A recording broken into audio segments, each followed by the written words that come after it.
I wanted to thank you all for being here. This presentation is being recorded, so it'll be available for you to review after and to share with your friends and family so they can also enjoy the words of wisdom that Roger is going to share with us today. So with no further ado, I will just let him come up. How is everyone? Yeah, I was like, well, maybe today we should just cancel this. I'll come back in October when it's raining. Yeah.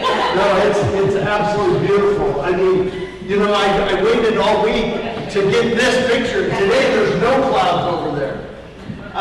So this has been really great. I got a little, this be recorded, got it. Okay, I had a little thing on my screen there. So welcome to this assessment. I'm going to go through this. If you see any photos that you want to take of any screens, feel free. We are going to provide this whole presentation to Lori. And for some reason my clicker does not want to work now. That is odd. Wow. Okay, so let's, this is what happens when you're running Zoom at the same time you're trying to do a presentation. There we go. So if you want to see anything, go ahead and take a picture of it. But this whole thing has been an assessment.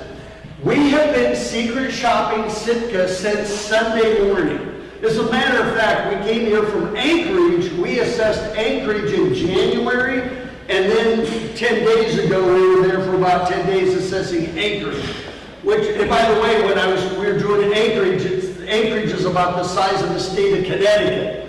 It's a huge area. So this week, we have been here since Sunday morning, and there was no interviews, no heads up. We didn't say, Lori, what do we need to do? Where do we need to stay? We came just like any other visitor.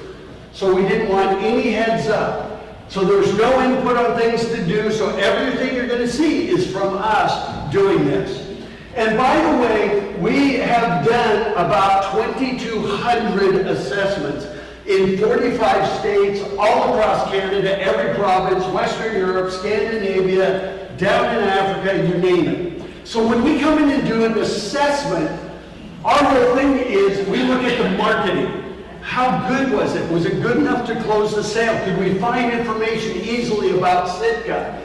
And how did you stack up against Ketchikan and the other Juneau, other areas of Southeast Alaska? But what I'm really going to concentrate today is what we saw when we got here. So this is the on-site assessment. Signage, gateways, getting around, and by the way, everywhere we went, they go, which ship are you on? And after a while, it's like, not on a ship! And so we rented a car. Pretty expensive in Sitka, like $200 a day. But our overall appeal, all of these things we'd see from somebody other than somebody being herded around in buses or tour buses and from the cruise ships. So we looked at all these different things. We even checked out the customer service, you name it. Now, when we do assessments, it's not just about tourism. We look at Sitka as this is a place we want to live, retire, raise a family. Is it a place we would want to come and start a business or move a business or just work here? And how about visiting Sitka? And we learned right along that I feel bad for cruise ship customers because they have no idea what Sitka is about. We said Sunday, today is Friday, and we still haven't seen everything. So how people can judge Sitka on that 6 hours is great, but it's not even close to what you really have to offer. And so the entire focus of this whole thing is what else could be done locally to make Sitka an even better, stronger, more desirable destination. There's no looking back. So we're not saying, well, you should have, there's none of that. This is all saying, here's Sitka from a first-time visitor, and this has been a bucket list destination for us for years. So when Larry called and said, we want you to come and assess Sitka, we were like, yes, we'll be there. And that is what this is about. So here is our Sitka experience, and along the way, I'll provide some things that you can do to make it even better. First thing is, we were in Anchorage last week, so we flew Saturday evening, we flew to Juneau, did the milk run, Juneau to Sitka. We arrived at about 1 a.m. in Sitka. And first thing is, almost everybody had baggage, and we loved it at your airport because you have that TV screen right there that has little 1-minute teasers of kayaking, of wildlife viewing, of fishing, and they all say visit Sitka, so they tell you how to find the website, and they give you all these teasers of what there is to see and do. And it was amazing because virtually everybody there at the airport was watching that video. So I thought, way to go, thumbs up. Really good thumbs up. And then, of course, Sunday morning, we went to sleep, and we came in. We didn't even get to see any views or anything until the next morning. We did stay at Totem Square Hotel the first night, and then the next day, we moved over to the Aspen Suites. So that is where we've been staying. So we rented a car, we stayed at Aspen Suites. Now, you might wonder, well, why did you stay at Aspen Suites? Why did you stay at the Totem?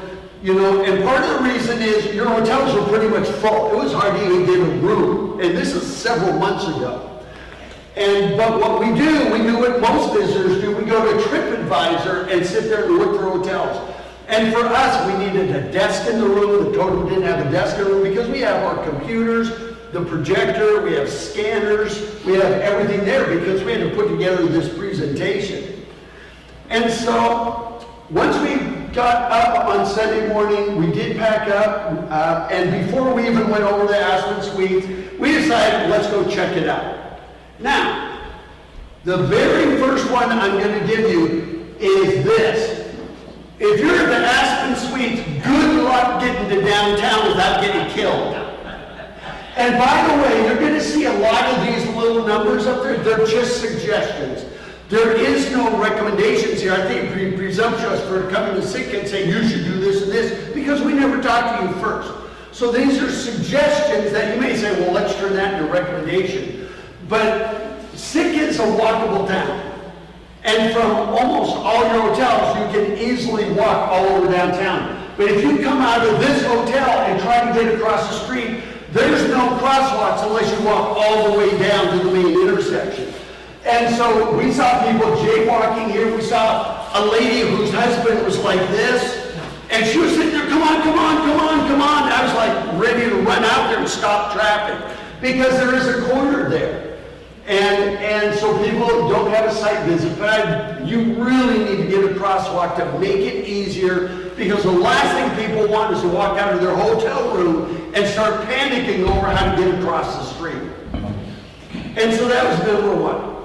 But in our case, we just walked down that same side after that, and we did see the visitor center, and we love the fact that you do have 24/7 visitor information, meaning that if we're not here when the visitor center's open, we can still grab a Sitka guide, we can still grab a map of downtown, and they were right there. So that to us was a positive thing.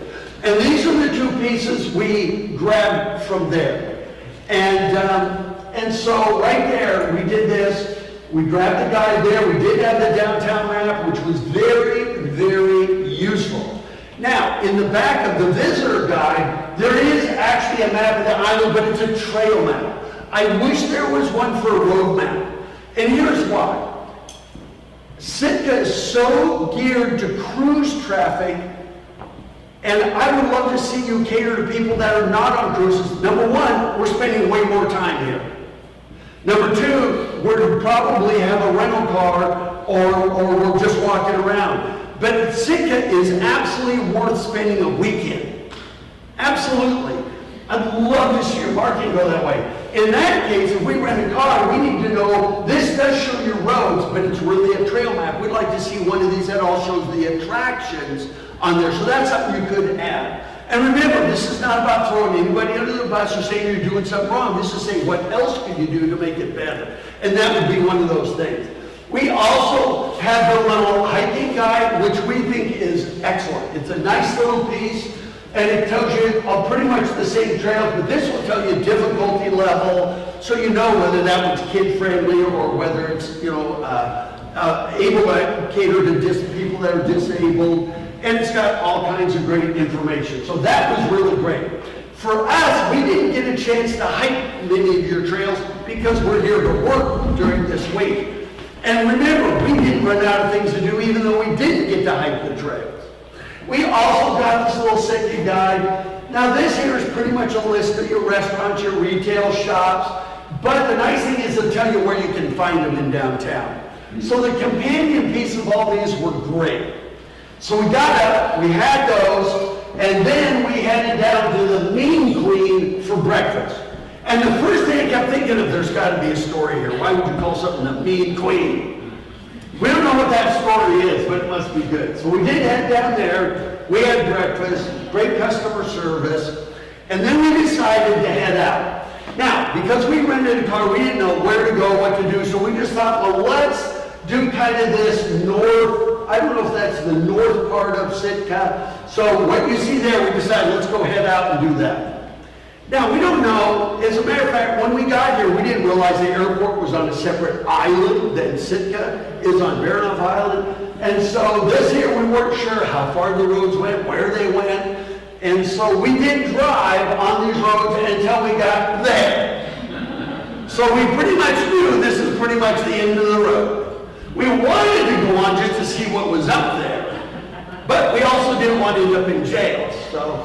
But we stopped right there, but this is a beautiful area, and so we decided this is the Mosquito Cove area. You know, I gotta tell you though, but with a name like Mosquito Cove, it was like, do we even dare get out of the car? Because we've heard that there are seabirds and some birds that eat like a quarter pound of mosquitoes in an hour, and then somebody said, yeah, in Alaska that means 4 mosquitoes. And so, but we did check it out. We did see the U.S. Forest Service boards right here. You know, I think it would be great if there was a brochure holder for the hiking guide, because if we go into these trails, if we have the All Trails app, we're good. Without the All Trails app, it would be really nice if we could actually take that hiking guide with us that shows the difficulty levels and everything. So we thought if there was a way to mount on this one, or even, you know, get these little brochure holders, that was like 28 bucks. So we thought, man, if you had a few of those, we'd like to see your information be more than just at the visitor center. And so we thought if you had something like that on one of those posts, maybe right there, so it already looks like it's made for something to mount there, would be fantastic. So we can pick up a hiking guide once we're there, because most of this other information are about rules, regulations, those types of things. And we think these could even be a little bit condensed a little bit, because between, if I go back, between 1, 2, 3, 4, 5, 6, 7, 8, 9, 10, 11, 12, 13, 14, if we go more, 14, 15, 16, 17, 18, 19, 20, 20, 22, 23, 24, 20, you know what? We're probably not going to read all 25 things. And so if they were condensed into the primary rules, I think it would be great. We also went over here. This is Mosquito Cove Trail right here, and we love this map right there. And the challenge is, unless you snap it with your phone, or unless you have All Trails, you know, you can't take that with you. But it's a really good map, because it'll tell you what to expect. It gives you a little teaser of why you should hike it, so that was really great. And it's just a beautiful area. I mean, just everywhere we went was. And this is a different set right here. So this is over another set of trails. And even right here, once again, we have so many things. It would be good if there was, here's your rules, or here's just to kind of combine some of these. Because somebody's probably not going to read them. I mean, I think it's good. Dogs must be leashed, and it gives you some information. No wood pallets, you know. But I think you can do that and condense a little bit. But there are these 2 boxes, and they're both empty. There's nothing in them. And I don't know if it used to be a fee area, now it's not a fee area. We didn't know, but we thought, man, this would be a great place to put one of those trail guides. If you're not going to use those, can we put some information there? And that would be very helpful for people, because when we're hiking, we really want to take maps with us. And so, you know, but here we go. Contact the host for access and price. We never found a host anywhere. So I'm not sure if there are hosts or where we would find a host, but we couldn't find it. Forms of payment. And we couldn't find, we saw that these might be, some places are fee areas, some places are not, but there's no envelopes to put any fee in, and so it was a little bit confusing. Now, we didn't hike the trail because we were busy trying to find them all, but those are some suggestions you might do there. I would love seeing people out fishing. I mean, this is almost like combat fishing with a shoulder to shoulder. And, but it was great watching them fish out there, and boy, the fish are running. So we started heading up roads, not really knowing what we were going to find, and we go by waterfall after waterfall, and we did end up at the shooting range. And we could hear it from a distance, and I thought, well, that'd be cool. If there's somebody that likes hunting and stuff, I don't know if there's a place that gives you lessons or shooting, but we did find that. It looked like it was well managed, well cared for, and I went, cool, that might be I don't know if that's a visitor experience or not, but there were locals using it for sure. On our way around, we did find, I think this is the forest, is it Muskeg Trail? Is that what this, do you know? Is that area? And there was a guy standing there and said last bear sighting was August 3rd. We were there on like August 8th, and the guy standing there was a guy right there. He said he was on that bridge, and he looked over, and there was a bear coming right at him across the bridge. And of course, they kind of stared at each other, and then he backed out of the way, and the bear turned around and left. But he goes, I don't know how to change the bear sighting date, or is there a phone call you could make? We didn't know. It just said last bear sighting, August 3rd. And so he said, you'll find those everywhere, and none of them are accurate. So the bears are seen more often than not. We were like, man, I wish we could have been here for that. And we did go to the old Sitka State Historic Site, which we thought was fabulous. It really tells a good part of the story. And this is on Monday. It was a little wet. And one thing we learned, and this is something I think you should promote because I heard it in Anchorage, and I think it would really apply to you. And I saw it on the news where they said there is no such thing as bad weather, just bad gear. And we had our raincoats, so we were perfectly fine.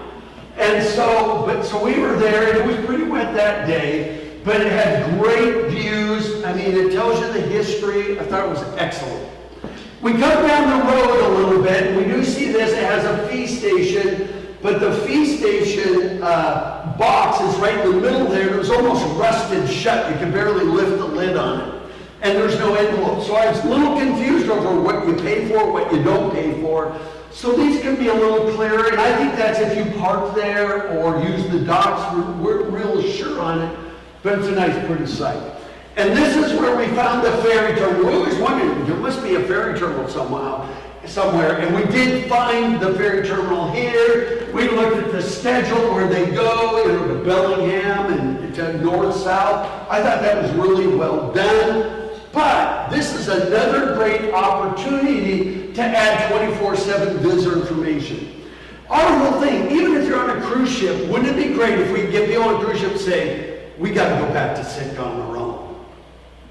Because when you spend money at hotels, you're eating more food at restaurants rather than on the cruise ships. I mean, the spending of regular tourists or cruise ship tourists is probably 3 or 4 times greater. And us that are not on cruise ships would be happy to come here in April, or even May before the first ones come, or in September. I mean, I bet your falls are gorgeous. And so we thought right here would be another great place. So here's a suggestion. This we saw in North Platte, Nebraska, that little mounted visitor thing. They had a local guy make these, and they're about $250 to $300, but the lid lifts up, and it's got like a state guide in there. So for you can have your Sitka guide, you can have the trail maps, you can have whatever you want in there. And I thought having those in several places around would be fantastic. We always want to get information in their hands so that once they come, they'll say, we got to come back. Because they'll look at things and go, wow, we didn't know Sitka had this or this or this or this. We did see this, as an RV park, but I got to tell you, we are RVers. Matter of fact, we were going to RV up to Anchorage, and we couldn't do it because the fuel prices in British Columbia were so astronomically high, and the Richardson Highway flooded and everything. But when we went to your RV parks, they're mainly permanent RVers. And so I didn't really know if that's really for transient RVs. I don't even know if RVing was really much of a visitor industry in Sitka. Probably pretty expensive to get them over here. And so then we went down to the cruise terminal, and this blew us away. I mean, this is an incredible facility. It is world class and very nice. We're really, really impressed with your cruise terminal. I mean, it's just beautiful. How old is it? 1 year. 1 year, okay. Built during COVID, and I'm glad because now we're, I think 2022, 2023 will probably be your busiest years on record. And part of that is because of pent-up demand. For 2 years, we were sequestered, we were isolated. And so you see big years. So I'm so glad that you have this because it was absolutely beautiful. I mean, we went there, we spent several hours there. Photographed it, and it was nice because even though it was a little bit drizzly and stuff, it still had a lot of the area was covered. I think some of your shops are fantastic. The food, you name it. The Wheelhouse does a great job. You've got the jeweler there. Our favorite store was down below, was this one. And here's why. Owned and operated by an Alaskan family since 1967. When we travel, we want things that are authentic and unique to you, not things we can buy that are made in China or Indonesia. And so, shops like this are fantastic. And I know they have, but these whole Sitka fur, I mean, it was amazing. But a suggestion is I would make sure that any shop that's going to be there has at least 40 to 50% of their merchandise made in Alaska. We want things that are authentic to you, not things we can buy anywhere. Now, I know that people will buy cheap souvenirs, but I think most of the people want something that we buy that's authentic to you. And so I think it's really important not to sell your soul. So I was glad to see that we didn't have t-shirt shops everywhere. I mean, they have plenty of t-shirts in this shop, and that's fine. But overall, I would make sure that any merchant that's going to be catering to them is really selling made in Alaska good. Keep the money local. Keep the money here. And then while you're at it, even though when there's no information there, I think you still ought to have one of those visitor information kiosks there. Where somebody can grab a guide, somebody can grab a book. And even if they just grab the hiking guide down on a cruise ship and they say, well, we're not going to be able to hike any of these, it's another reason, an incentive for them to come back on their own and spend more time in Sitka. So even though this wasn't staffed when we were there, I still think there should be visitor information there. And then, over time, I would love to see Sitka move its visitor guide, I always call them activities guide, to more what they do in Anchorage. Now, Anchorage has a massive budget, of course, I mean, what is it, more than half the state's population lives there. But the thing that they do that I think would be really great that you can do in Sitka is top 6 reasons to love Sitka, like they did in Anchorage. They did Anchorage by season. I'd love to see you do Sitka by season. That tells people that you are actually open year-round. The weather may not be always cooperative, but we spent some rainy. Anchorage had us go there in January and in the end of July, beginning of August. And we thought the winters were fantastic. I mean, it got down to 15. And by the way, our home base is Phoenix. When it gets below 70, we pull out the parkas. But even in Anchorage, we loved the winter there. There was no crowds. We had the place kind of all to ourselves. We actually loved it. So doing something along this line down the road would be great. And they also do it by family travel. If you're coming here by family, in their case, glaciers. For you, it might be wildlife viewing. Obviously, you would have the fishing. They have their mountains. You have your mountains or your trail systems. And so this is what they do, but they do it by type of activity. And of course, one thing I love about Sitka, talk about the history of Alaska, it really starts here. It didn't start in Anchorage, it was here. And that's something we learned after we got here. But I just love the fact they do it by type. What is your favorite activity? It's going to be wildlife. It's going to be fishing. It's going to be hiking the trails. It's going to be shopping and dining. And then organize it that way, I think would be great. And then you can even do day tours. Because this is still Monday. We're still on one part of Sitka. And we've been there, and we haven't even hiked the trails, and we're running out of time. And we haven't even been on downtown. And I think they did this in Anchorage. It's Lynn and Angie. It was a $6 app. I thought, man, this would be really cool to have in Sitka. I almost emailed Lynn to say, hey, would you do one for Sitka? Because it's privately done. But when you're walking around in Anchorage, they will say because it knows where you are by location, it says now you're in front of the cathedral. When you walk inside, here's what you can expect. And as you move around, the Lutheran Church or downtown or Totem Park or Totem Square, it would tell you that. So I thought those are some ideas for you. Now, when we're coming back, we also did see the golf club. Sorry, that's out of focus, but there's no information. Is this open for public play? Yes. No. It is, okay. Is it 9 holes or 18? 9. 9 holes. Can you rent the carts? I see them there. Yes. And is there club rentals? Do they have food? See, there's no information. None. They have this huge reader board right there, and there's no information on it. So for a golf course, they'd say, come on, close the sale. If we're a visitor and we see this, add some signage. I mean, do they allow cross-country skiing on the course in the winter? Yes. They do, see? And so add some signage. I always call that even invite us back. If we're not going to golf while we're there right then, invite us back. And there's zero information. Matter of fact, we couldn't even tell if it was really open when we were there on Monday. We see all the golf carts there, so we assume it is, but yet we're not even sure where the front door is. I think it might be around back here, but I'm not sure. So that's something they could do to make it even better. And I did see people coming here even as a visitor, renting some golf clubs and a bucket of balls to go out and use the driving range, which was covered. I thought that was awesome. And then another great tree. You see all these things we're finding out in this one little area. So here we are at, I can't remember which area, is this Halibut Point? Right. Yeah, and this was another area that we saw, and once again, they're just everywhere. Now, one thing that's really important I want to bring out. Before people travel somewhere, they use brochures 32% of the time. Because they're going by word of mouth, they're going by the internet, what they read online. But once people arrive, this is really important. Brochures and print materials are number one, even over the web. That's why I'm telling you to have this information where they can get it. Would be fantastic. 81% of the time. Internet's number 2.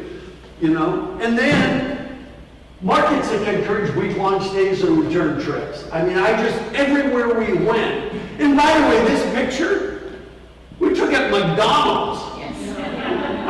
I just went, after just half a day here, we already knew that Sitka deserved a week-long stay. We already knew it. And I just thought McDonald's, usually this would be like a 5-star restaurant would be with a view like that. But you know what? Good for them. And by the way, I was glad that McDonald's was not in the heart of your downtown. I think that's really, really important. I have nothing against McDonald's. We actually had a meal there. But I'm so glad it wasn't in your downtown. Matter of fact, we see many towns actually create zoning ordinances that the business downtown can only be local, no chains or franchises. And the reason is we want what's local to you. It would be a travesty if you had a McDonald's and a Dairy Queen and your Subway was all in the heart of downtown on Lincoln Street. So I was glad to see McDonald's where it was. They have fabulous views. I mean, talk about, I never thought of McDonald's as a romantic spot, but it really is. We also saw there Lakeside Center. I think it's really important for your businesses to identify. Now, granted, remember, we're not talking about cruise ship passengers that are in buses and vans. We're talking about people like us that we're in. The Aspen actually has kitchen, it's an extended stay. So we need to pick up a few things of grocery, but we don't know what this is. We saw one window that had a bunch of bikes inside, so we're not sure what this is. And there's no signs anywhere telling me what it is. And I assume, is it groceries and pharmacy and some of everything?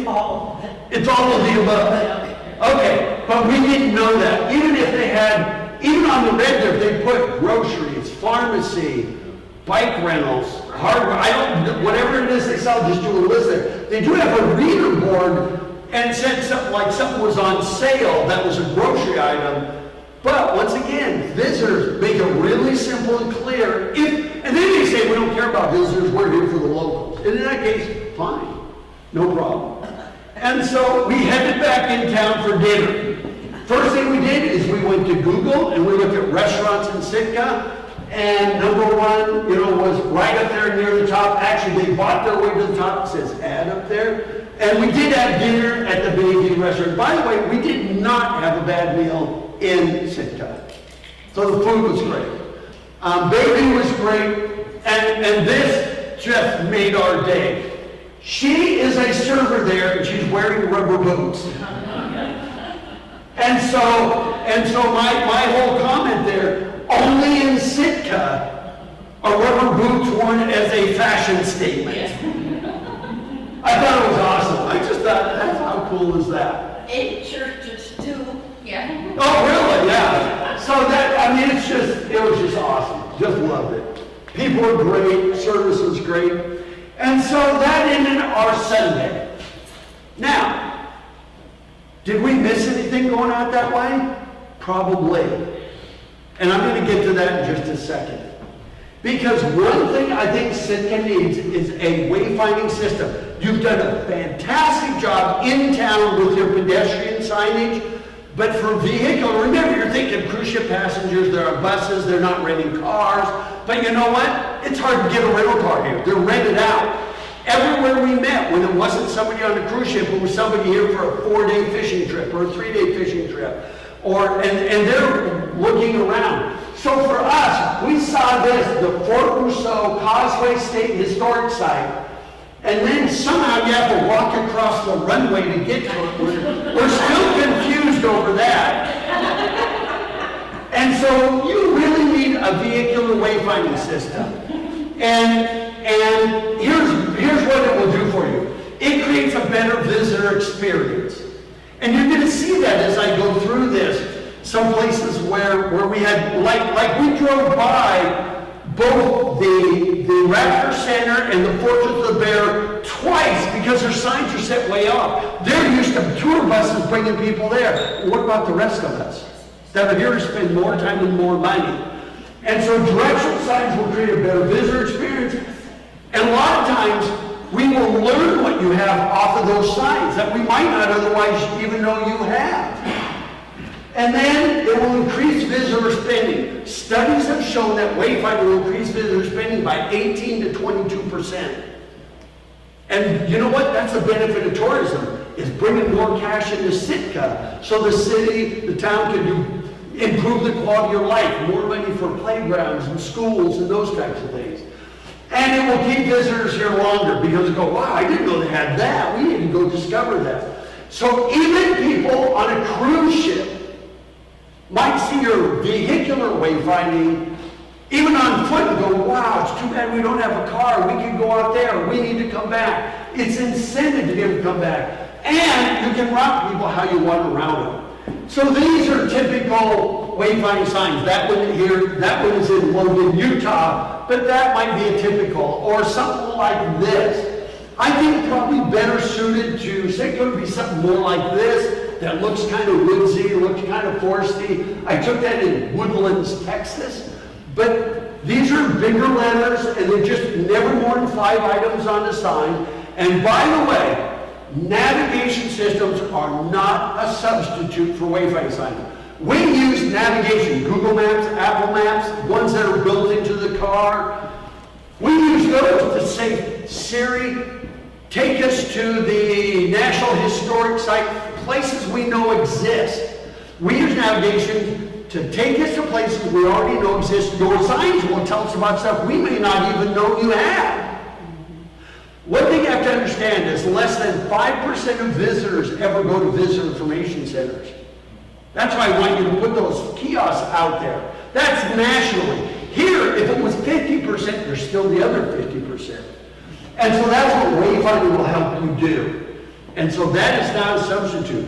And even on your pedestrian signs, Disney does that.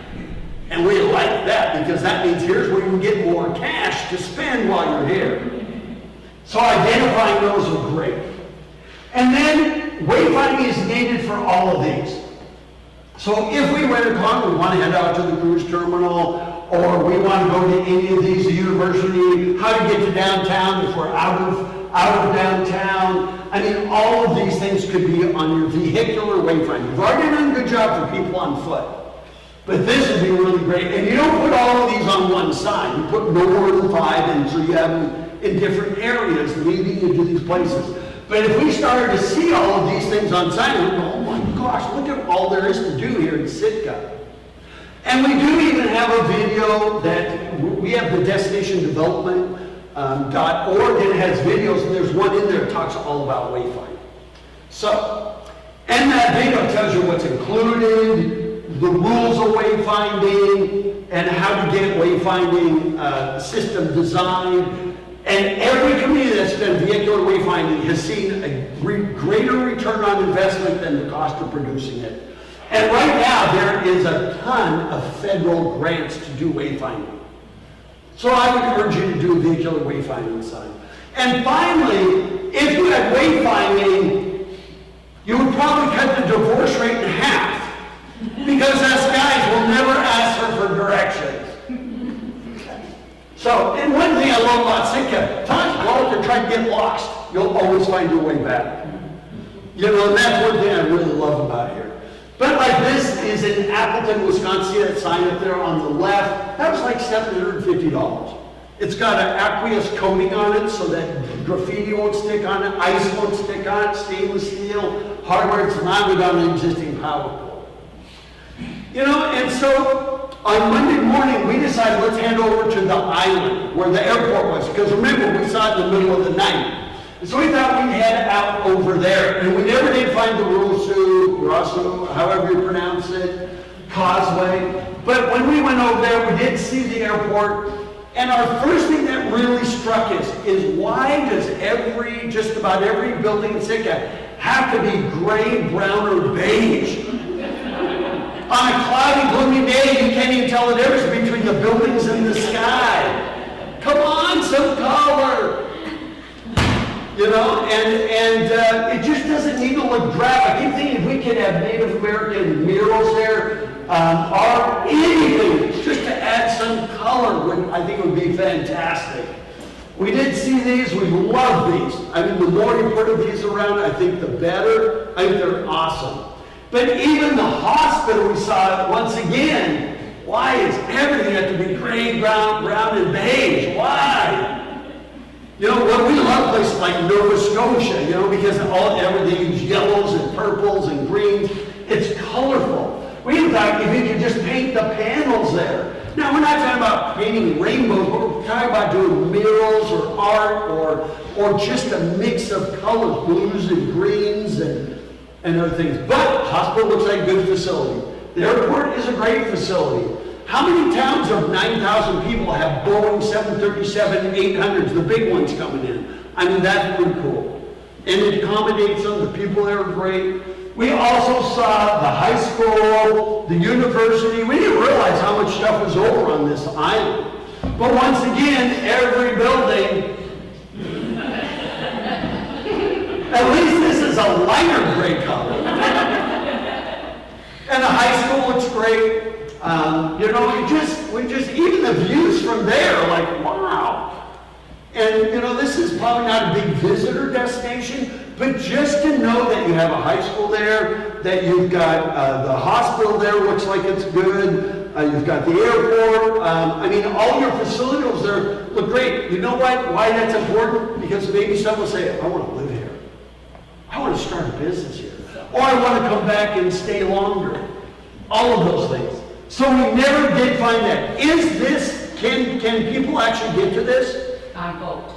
It's on hold? Boat or Oh, highway. on boat, because it shows like a road, it says it's a causeway.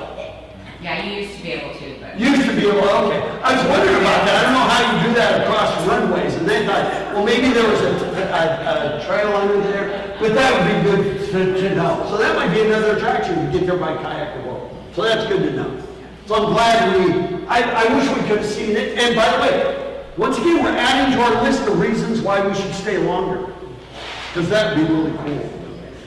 And so, once we did that, once we did the island where the airport is, then we decided, okay, this time let's head the other way, kind of, let's see, would that be east, I think? Or, you know, the north is that way, so let's see, that would be, let's see, north, let's see, yeah. So we decided to head over to that part of the island.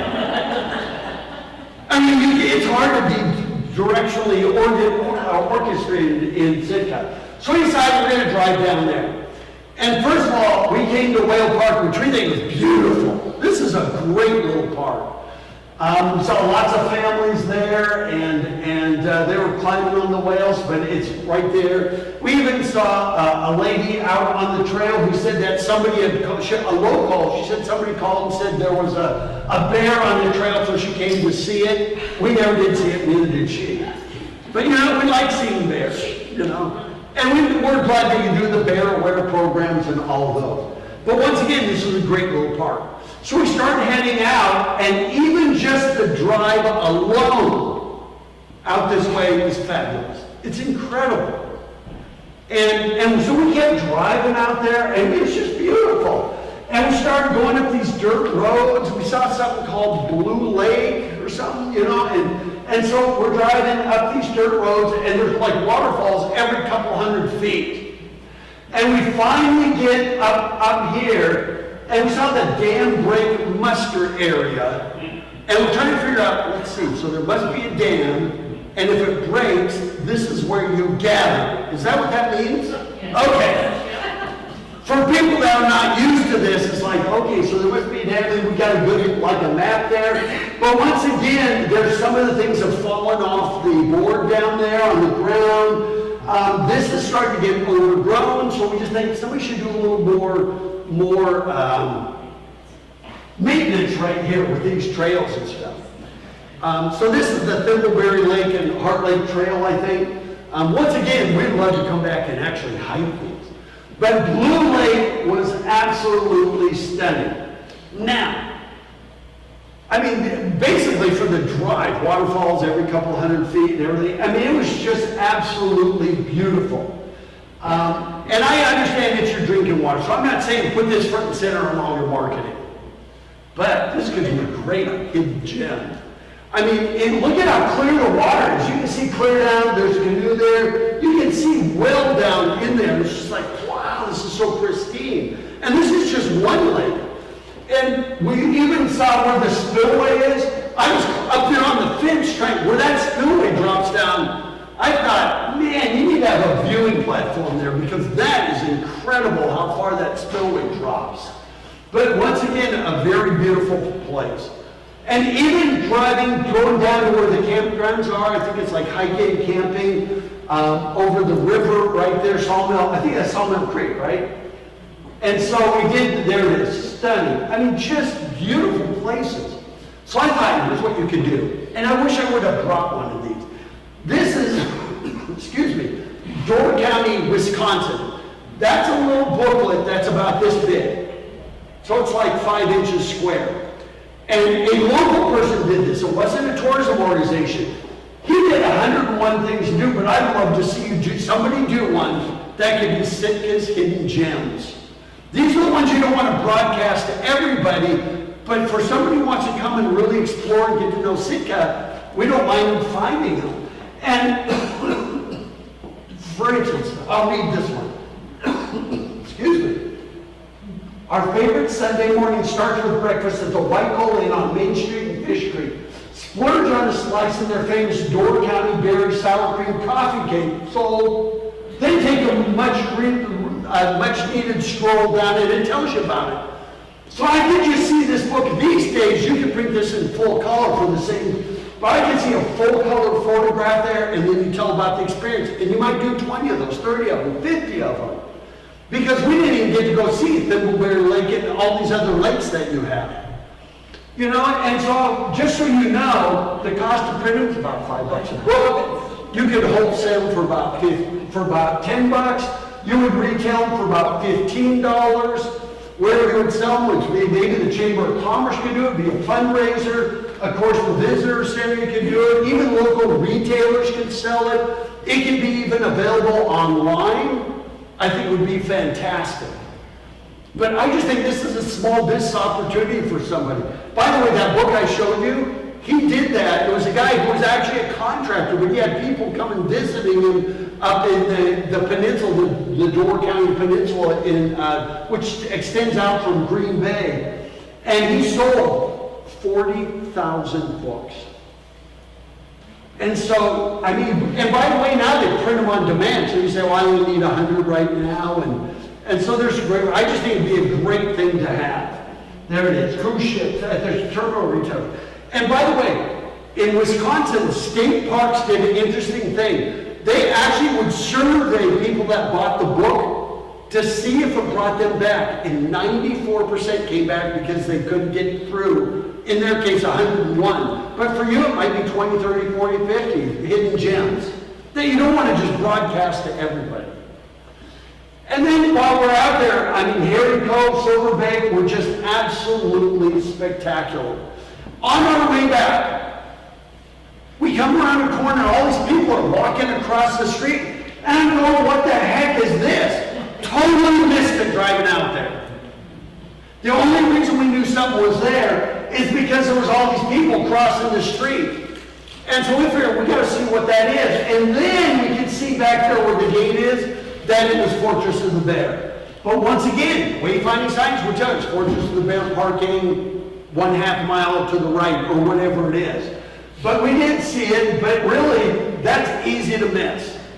So, since we did see the people there, we did stop there, we did go in, and of course it was very crowded. And the first guy I saw was this, he's doing a perfect pose.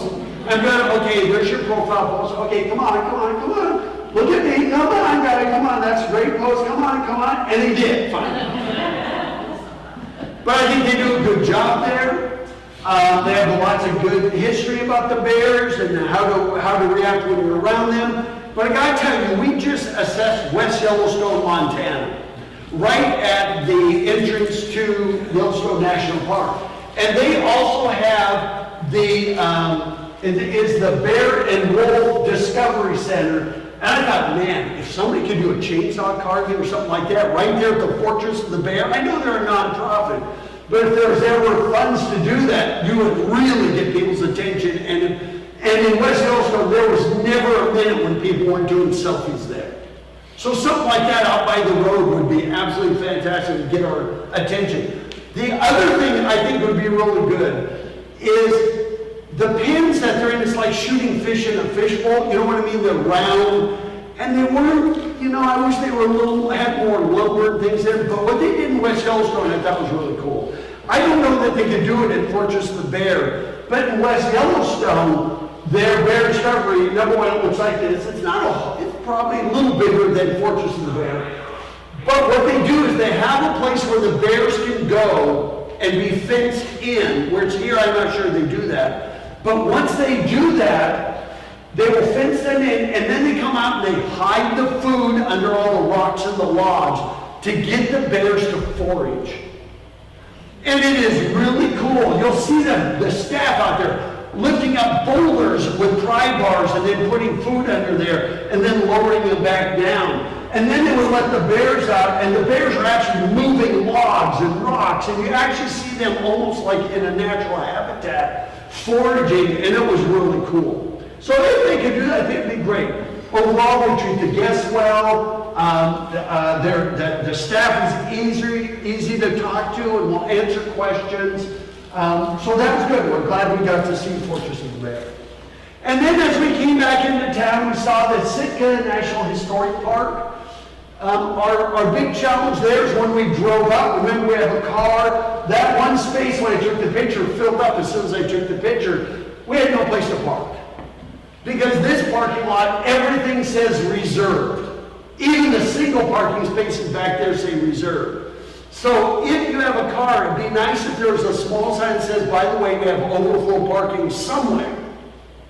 Now, for most people, including us, normally, because we were out driving around, we were driving there, normally we would just walk. I mean, it's just a couple minutes from where we were staying. But it would be nice to have some overflow parking as you start to market to people that are coming here outside of cruise ships and are here for like a week. This is a beautiful site. I mean, and I'll share more with you in just a second here. But we saw this little totem exhibit. There's people kind of squeezing back behind there, and there's like a totem pole under the cover there. But we're not really too sure what it's about. There's no real context to it. But a highlight was walking behind the building and going right here. And I forgot to get his name. Joseph. What is it, Joseph? Tommy Joseph, and we were standing there in a line, and people asked the question, how long does it take to complete one of these? And they're asking a zillion questions. And I let him, and he was very good about answering questions and everything. And then once the crowd started to die down, like after 4 o'clock, when people were heading back to the cruise ship, I came back, and I talked to him for like 20 minutes. And my first question is, can you ever get any work done when the tourists and people... He goes, no. He has a couple of apprentices. He said there's only like 10 wood carvers left. I mean, there's not very many wood carvers that do these. They're in the midst of doing 10 of these for Juno. And he talked about his favorite height. Even the height right here, he said, is sacred. And we felt that. But he talked about going over to the other islands. He found a bunker from World War II that was totally overgrown. He thought it was so cool. And just a really, really great guy. And so I was able to ask him some personal questions about life here and living here. And he was just awesome. And of course, he didn't get more time when I was there either. And sometimes and I think that's amazing to actually see this happening in person.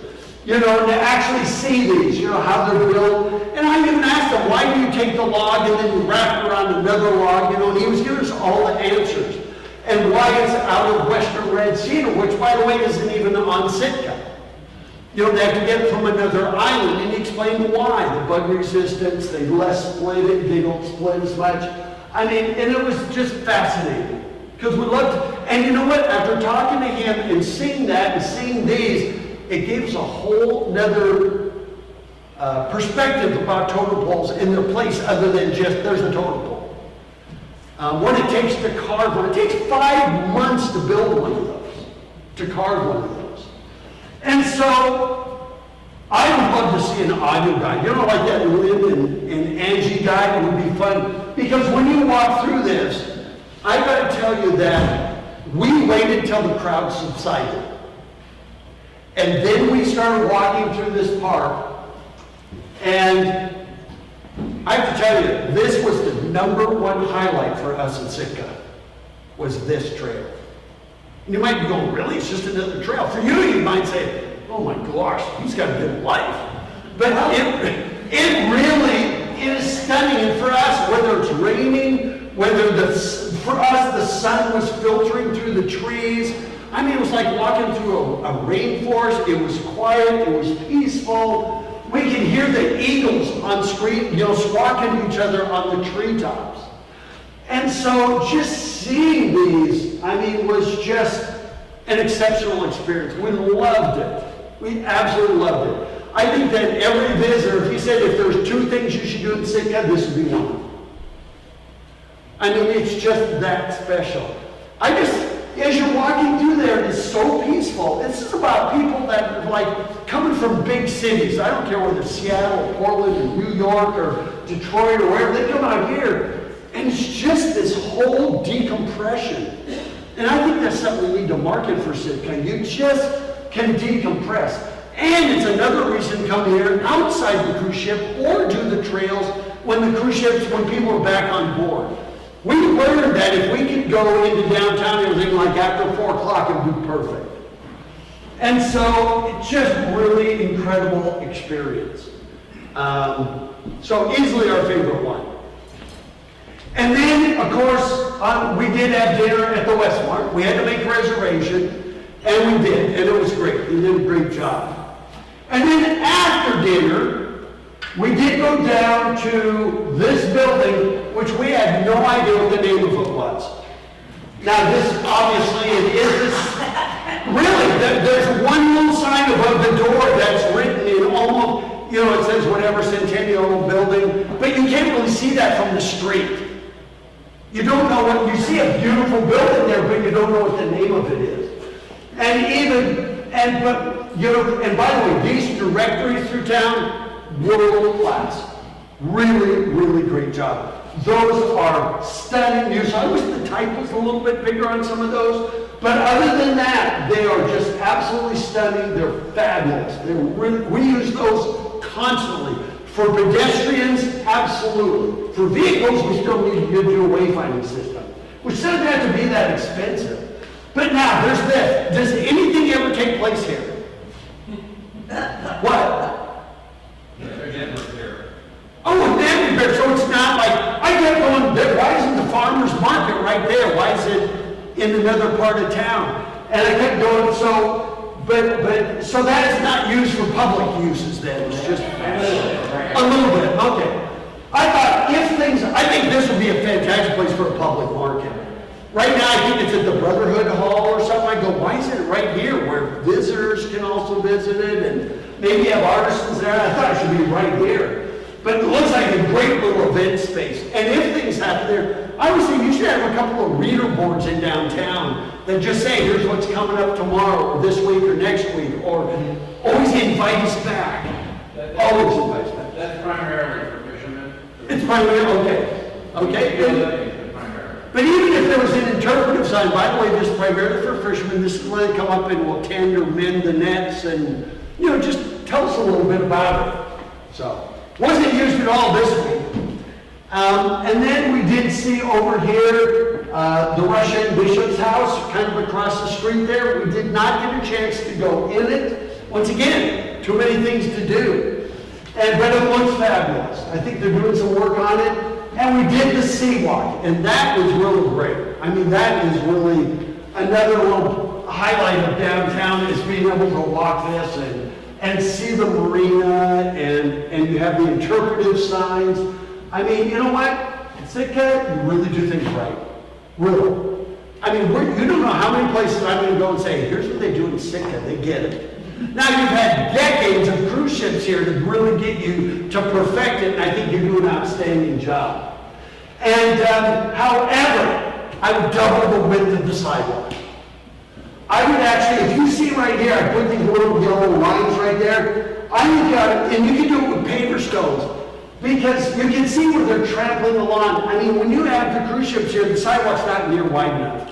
You can't have a couple, if a couple walk side by side there, you're pretty much using the whole sidewalk and nobody can get around it. So you see couples going in single file so people coming the other way. But I think you can easily double the width there. You can see there's paver stones on the right side. I think doing some on the left side there, I think would be additional. It means the less lawn you have to take care of. And by the way, the lawn gets kind of mucky in the rain. But I think making that a little wider would be great.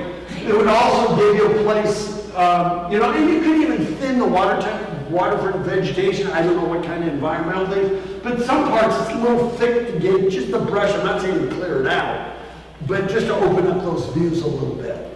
You can even add additional seating during the summer months, or even trash barrels here if you pavered. If you paved I use paver stones there to make that white. So another suggestion. And we love seeing community-based assets. This isn't meant to be really for visitors. I'm sure visitors were using it. We saw kids and families using it. But I think these kind of assets tell us that Sitka really cares about the people who live here. And as visitors, we want to be kind of part of the family for that few hours or few days. I think it's very well done. I think it's just a great playground.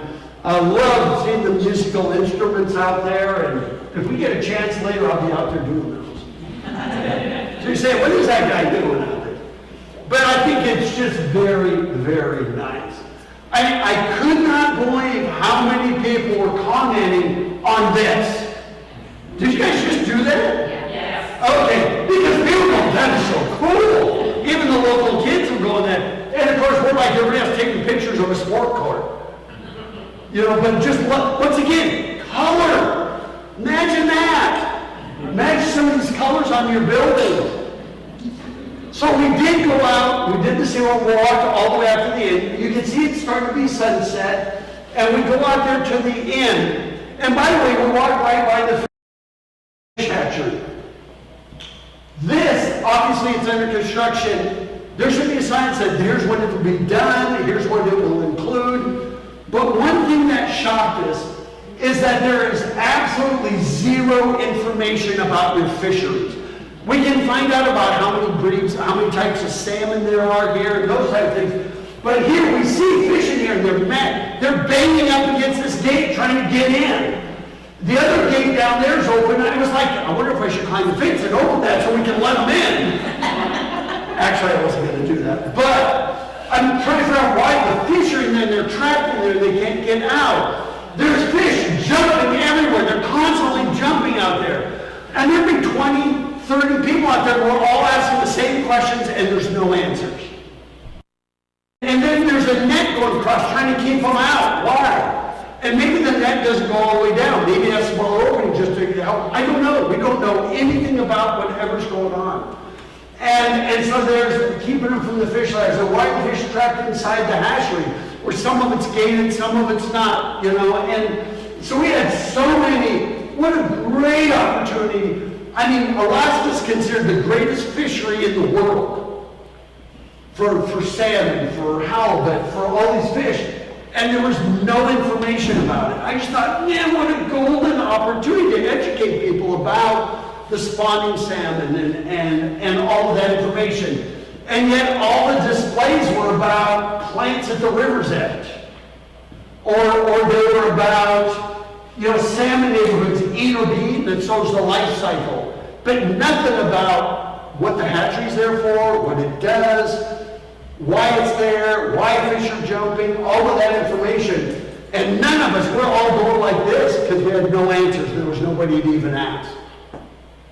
So we said, the next day we're going to go to the Science Center. I'm sure they will have all the answers.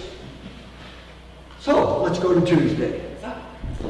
Here we are. This was our walk Sitka day. So we spent Sunday, Monday out there driving everywhere and trying to discover. So now let's start walking. And of course we came out of the hotel. We love the landscaping. It looks very nice. Love the fact that you've got planters and benches. I wish you had more of those on some buildings, which you'll see. And then we walked downtown, and sure enough, the streets were closed, and we went, yes, hallelujah! Because downtowns need to be about people, not cars and traffic. And I'm sure you do this we noticed that you do it on the busier cruise days. It was fascinating. I don't know where they're getting this information, but every retailer knew how many ships there were, what the names of those ships were, how many passengers. You had like a website where they could look that up? Okay. And because they knew, well, are you on this boat or this boat? It's like, how do you know that? So yeah, I wish we knew what that was. We could have timed some of our stuff around it. And so obviously you close the street some days, probably when the bigger cruise ships or multiple cruise ships. We thought that was brilliant, just excellent job. However, we would love to see you have a bunch of folding picnic tables. The streets are void of vehicles, but we have all these food trucks and there's no place to sit down and eat. So you provide the great atmosphere, but no seating.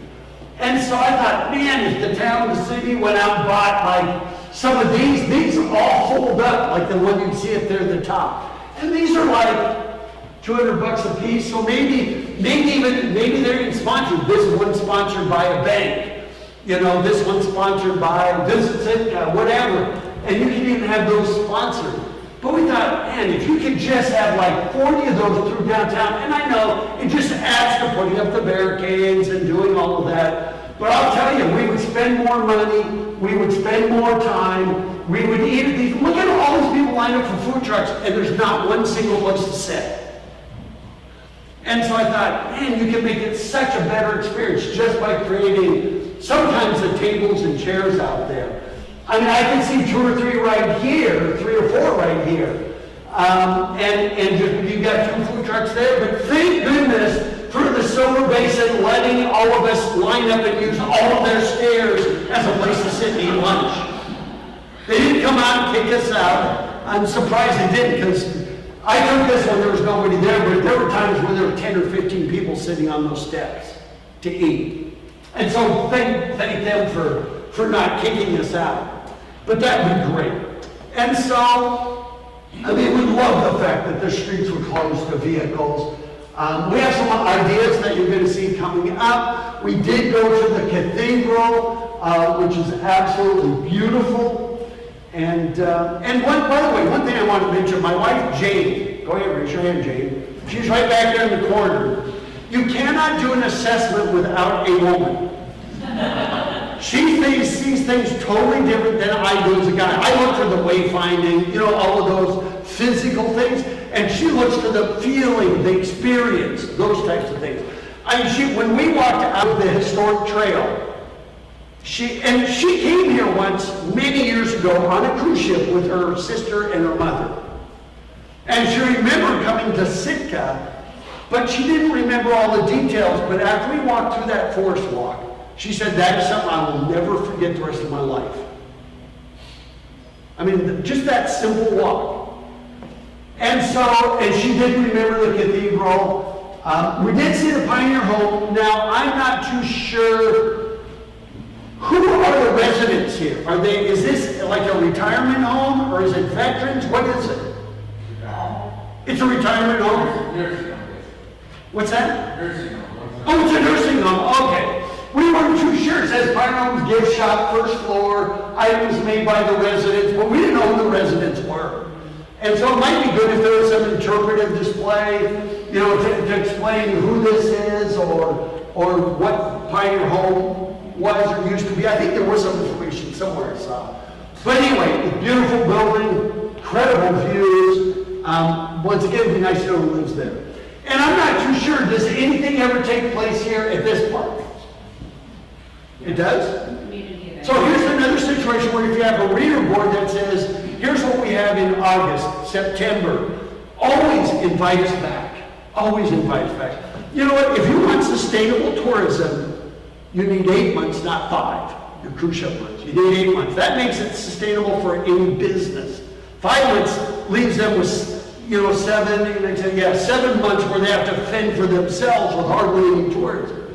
And so I thought if you have activities that here, invite us back, put up a reader board. So I have a wild idea for this. So you're going to see a couple of these. I thought, what if we took that square right there, total square, and see that kind of yellow, that would be paver stone. So we took out lawn, we kept the ring of lawn around it, and we made it a paver stone surface like this. Because it's really hard to do events on a lawn where you get a lot of rain. And so we thought if you did paver stones like that, you could even have some of them sponsored. You could do this, this wood here is not real wood. It's made from recycled plastics. It looks like wood, but it perks. It lets water run through it. You can even ring the outside of it with planters like these, just to create kind of an enclosed area a little bit with places for people to walk through. These they can actually move around. They're on casters, so you can actually move them around a little bit. And they have little chains if you want to keep them from walking between them there. Or you can even put like tree boxes like this around there. And then, of course, you can put in some trash cans there. One thing you have in your town, you use these huge garbage cans that you can put like a family inside. And I think, I know that you do that because this time of year there's so many people.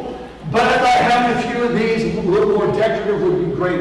And I thought, if you create a place like that was all paver stones, it'd probably be about the size of this room when you're done with it. You can even just put it full of activities.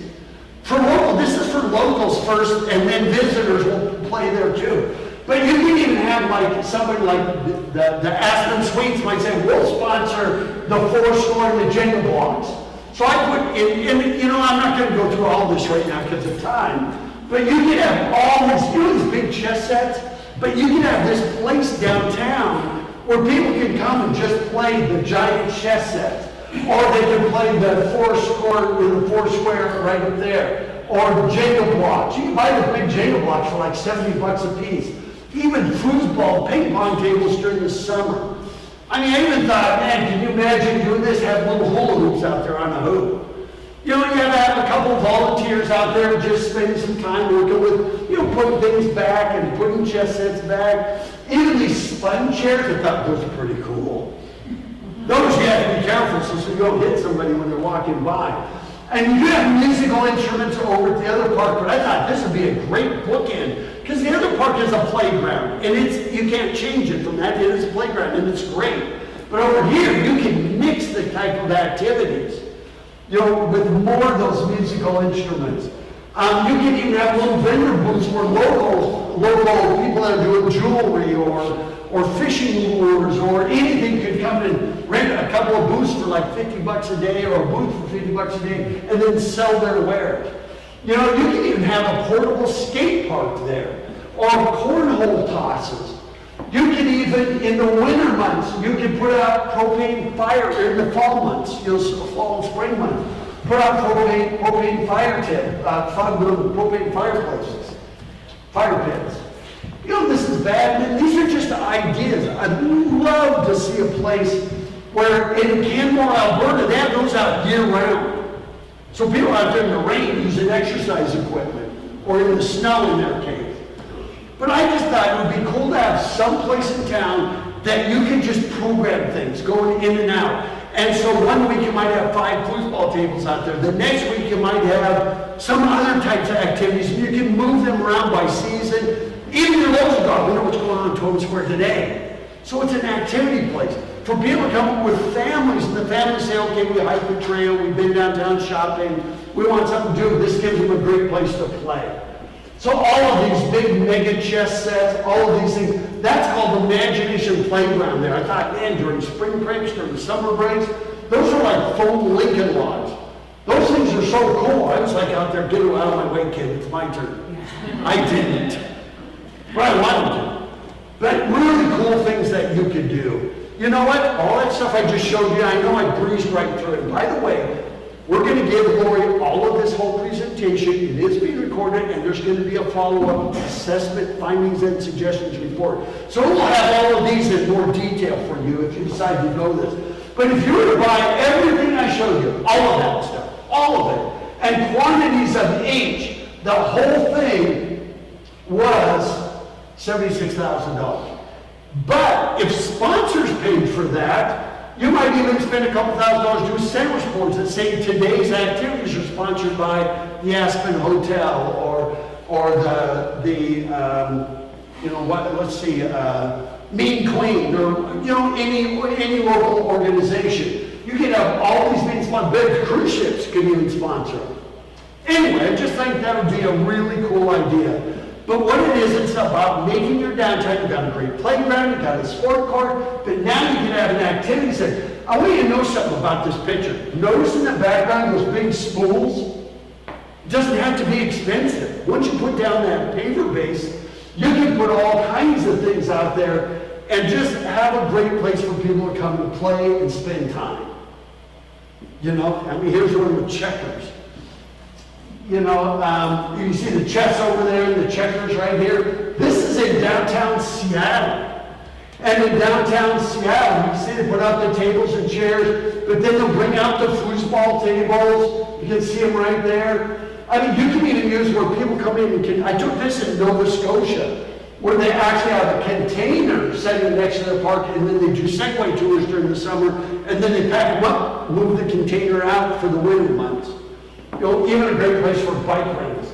But if you had a square like that, you could even bring in artisans in actions doing chainsaw carvings or any other ice carvings in the winter. So, make sense? Just an idea. Be nice for you to have a program place for both visitors and your locals. And mainly for your locals. So, back downtown. We saw this, and we didn't know, we wanted to go in and see the backdrop. Because we saw this right there, that backdrop. And we weren't there, our timing didn't work to go to a show at 11:30 or 3, because remember, we're here working. And so we didn't have a chance, but I just wanted to go in and see that backdrop. I just thought that was so spectacular. But we didn't know if we could do that. And I don't even know how is this the door where you go in there? That is where you go, okay. Because I wasn't sure if you could go in there, will they let you just go in there and look at the backdrop when there's no performances? Oh, see, I wish I would have known that. We would have gone in there. But I thought, well, we're not here for performance, we're not buying tickets, they're probably not going to let us in. We just didn't know. But it's really cool. We did kind of walk down this street a little further, and we consider this kind of the sketchy part of Sitka. No offense, but it's, we start seeing boarded up windows and weeds growing between the sidewalks and the buildings, and, and we saw this building, and it could really use some paint. But what's interesting is we walked over to the front of it, and the doors were open. And so we walked in, and it's actually fabulous. Now, they are interested, the Clintons, I think, are interested in opening this up to the public, because it has great displays all around it. But they're going to need better signage on the front. They're going to need to make it look a little better. And when we start walking down the street, it's like, should we keep walking down the street? This doesn't look, there's no real sidewalks or anything. So if they do open this up, you got to make it easy for people to want to walk down the street and find it. But I think the displays, the history, the photography in there is absolutely fabulous. So I hope they do open that up. That's one of the great things about Sitka is your Native American history, the culture behind it. And then after we did that, we did come back down. We didn't keep going past that. I don't know if we missed anything or not, but it seemed to be more industrial, fishing oriented. And so we did that back downtown, and we saw this. And we see Baranoff Castle State Historic Site. See this couple there? There they are. I want you to see this. So there they are. I took this picture. I waited about a minute, and here they are leaving. They took one look up those stairs and went out of here. However, what I thought is, one look, no thanks. I mean, it would be nice if there was another sign, because we didn't know this, that you can actually go around the other side and take the ramp up, and there's actually shortcuts to the ramp. But a lot of people, they weren't the only ones. They would go there, they would look up those stairs and went, yeah, I don't think so. However, that is worth the walk. And that's something that you need to do. So I just think doing, ramp walkway around the other side. And by the way, this is starting to get awfully overgrown in here. So I hope somebody will go in there and kind of clean that up a little bit. And I see somebody getting whacked on the shoulder right there. Thank you, John. Just kidding. No. Just kidding. Yeah. Okay, there you go. And it should, when I have a better knee, I'll do it again. Yeah, it's actually a really cool, and it's almost easy to miss it because you're sandwiched between City Hall and the buildings, and it does tend to get a little bit overgrown in there. But good displays there, and so yes, we did hike up to the top. And then you start to get weeds right on the stairs. And so, but once you get up there, you just go, whoa, this is pretty cool. And that's where you learn the history of what was there. And I thought it was just fabulous. And of course the views, even on a cloudy day, were stunning. And when we were up there, we looked down there and we could see the tour bus. We could see there's a little dock down there under the bridge, kind of the troll under the bridge a little bit. But we decided we gotta go check that out. And that's when we discovered the ramps that go down that side. Because we missed it from the other side because we're so oriented downtown, we didn't notice that. And so we did walk over there. We saw the boat that looks like a submarine almost. And there's another cruise boat there. And we love this sign. We just thought, man, if you put some potted plants, I know it doesn't get a lot of direct sun or water into there, but we thought, man, just something to make that look a little better. Because that's a great billboard right there. I mean, it tells you So if you're coming off of a boat or getting onto a boat, it will tell you everything to do right there within walking distance. So excellent job with that. Glad that was there. And even the views from right there, I mean, just, you know, we want to go take these pictures today, so I need to hurry up. No, I'm just kidding. But just absolutely stunning. And then, so we're walking, remember this is our walk day, so we're walking down, and we did see this church. It's beautiful, love the mix of stone and wood. And in front is this, Sitka Farmers Market. I wish there would have been more of these, a couple more of these, a little bit cleaned up from that one. They just let us know. I always say, invite us back. Let us know when your farmers markets are, what's going on Totem Square or downtown or in Centennial Plaza, whatever you got going on. Always say, here's what's coming next week or the next month. Always invite us back. And so having a couple of those would be great. And then we did go to the Sheldon Jackson Museum. And there's all these buildings right here, this whole campus, we see all these buildings. And we're not sure if any of them are open to the public what they are. And I'm assuming like this one, that's not open to the public, am I right? It's not, okay. I mean, it was easy to find the museum, but the sign is right here. So we weren't sure whether we walked up to this building. Then we finally saw the other building. Once we got back here, we said, oh, this has got to be the museum. And so notice all the flyers and posters in their window. This is not just for them, it's for every merchant. Once you get past 4, people will ignore them all. That's a study that was done. So there's, they got 1, 2, 3, 4, 5, 6, 7, 8, 9, 10, 11, 12, 13, 14, 15 things pasted on windows and stuff. And what happens is we ignore them all. So I always tell merchant stuff, if somebody comes and wants you to hang up a poster for the farmer's market stuff, and say, okay, which one am I taking down? Otherwise, we tend to ignore them all. So it's just a FYI for you. This is an incredible museum. One thing that was really special, there's a young man working there now who actually lived out in the bush for 10 years in a town of 200 somewhere in, I think, central Alaska, in a Native American community. I can't remember which tribe it was, but he talked about what he wore for gloves and everything. I said, so what was like moving to Sitka? He goes, oh my God, it was so shocking. They actually had a grocery store here. He could buy things like chicken. There had chicken there. See what I mean? I mean, it was interesting to hear his perspective. And there are 5,500 artifacts in there. And guess what? There's another 5,000 to 10,000 artifacts that are being cryogenically frozen, or they're in storage and stuff that they could put out. It is an amazing display. And I had a big question for him because Sheldon Jackson was here as a missionary, and one of his jobs was to assimilate the native culture into the American way of life. Yet here he was collecting Native American ways of life artifacts, like one of the best displays anywhere. And so I was talking to him about that conflicting thing. But he said he was trying to assimilate them in American ways, but he wasn't trying to remove them. He was telling that in the old days they wanted to move these people to California. You know, they wanted to even move them off, and he said, no way were we going to do that. So it was interesting to hear that story. But it is a fabulous museum. I mean, it's incredible. There's just no way you can spend all day in there and not go through half this stuff. So then we finally decided, okay, now we're going to get some answers to that whole fishing thing.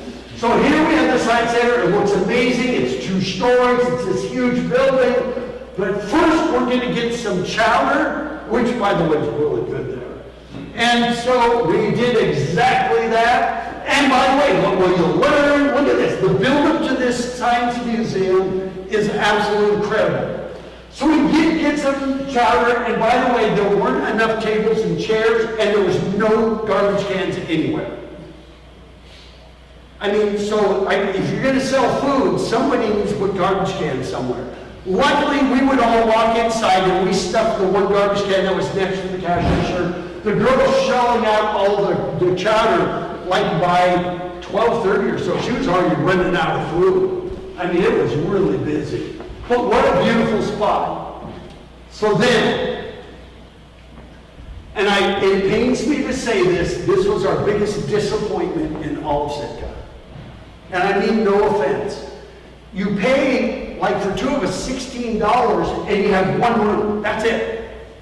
There's no information about the fishery. It's just a title. And we can hear other people going, that's it? This should be free. It should be free. I think it's cool for kids coming to their text, but you have like 3 aquariums. It's not a science center, it's an aquarium. And so we were expecting something that we didn't get, and that's what you don't ever want to do. So no offense to them. I don't know if they're associated to the hatchery or if they're totally standalone. I thought was really cool. I have it almost memorized now. The 5 types of salmon and the chums for thumb and sockeye, all of those things. I thought that was a good sign, but overall, that was the one thing we were pretty disappointed. So no offense. I mean, all upstairs, I guess, is just offices, and I don't know what's in the rest of downstairs, but we just expected more than about a 10-minute experience for the money. If it would have been free or $1, or even if you just did donation only, had a donation box where we would have donated money. But to pay to go in and see a science center and get 3 aquariums and the tidal pools, I thought was just not what we're looking for, and we saw other people make the same comments. So it wasn't just us. So that was it. So from there we decided we're going to head to the Raptor Center, we're going to walk it. And so we started going up the road, and this area needs to be cut back. It's starting to totally overgrow the sidewalk. There are areas going up there, you can see the National Cemetery in the background there, where the things are hanging out. I'm going like this, walking down the sidewalk, trying not to be out in the street. And so this can get cut back. I don't know whether it's by the homeowners or the town, but like this, it's hanging out clear over the sidewalk and into the street. It's like this tall, which is fine for Jane, but not for me. And so this all needs to be kind of cut back so we can get up there. Maybe there's a better route to this. I'm not too sure. We could have gone through the other trail, but we're already in downtown. We did want to see this. Once we got up here, we weren't too sure. Now there's a lot of road construction going on right there, and so I wasn't sure if this is the crosswalk you go on, or this seemed to be the entrance. I'm not sure if that's the right entrance or the real one. But it'd be good if there's decorative crosswalks that maybe even had, pole and light and some lights to light up to let vehicles know. Because when they come in now with traffic, with the construction, it was no big deal. But I can see in other times, people come around the corner, they're going pretty fast because they're coming into town. It's a beautiful, beautiful sight, but I wasn't sure where you really went across or how you went in there. So we started walking down towards the Raptor Center. We even saw wayfinding signs out here, pedestrian wayfinding. We went, yes! Now, if that was combined with vehicular wayfinding, it would be fantastic. So somewhere along here, we did cross the street, and we did see these footprints, but they're worn off. I hope somebody goes out and repaints them, because I think that's really cool. Follow the footsteps to the Raptor Center. So those, we could see that they were there, but they're pretty much worn out. And by the way, this is another place I in the car totally missed. Totally missed. You were told to remove those yellow markers. Yeah. Why? By the state. Why? It's not city. State. None of that city. It's Sitka is a mosaic of federal, state, and city lands, and each of them have to be asked permission to do various. Oh, I believe in asking permission. Coastal. I'm just surprised they didn't allow me to do it. Interesting conundrum that we are facing. Yeah, and I totally get that, but I mean, we've seen West Yellowstone have bear tracks all through their downtown, on public property, on public land, on public sidewalks. But those are real. You know what? And this is where you run into this. You're right. It is a conundrum. You say, well, how authentic is it versus creating a good visitor experience? And I don't know, you did without tourism pretty much for a couple of years. I mean, you still had people fishing, you still had people, you didn't have crews, you didn't have boats for a couple of years. I just think you need to have a good visitor experience. I think having those on the sidewalk helps create a good experience and a sense of anticipation. I mean, I don't think everything has to be 100% authentic and look actually like the actual bird tracks or eagle tracks or what. I mean, I just think you're just trying to create a pleasant experience that's fun, it's exciting, and people have a good time, and it creates a sense of anticipation. It is easy to miss this. When we drove by here, we didn't even notice it, because the sign is set way back in there. And when we went by the first time, there weren't a bunch of buses there. You know, and so, you know, you need a gateway or a sign. This sign up here should probably be out at the street. Now, once again, if you're dealing with just cruise passengers, they're all being bussed in there.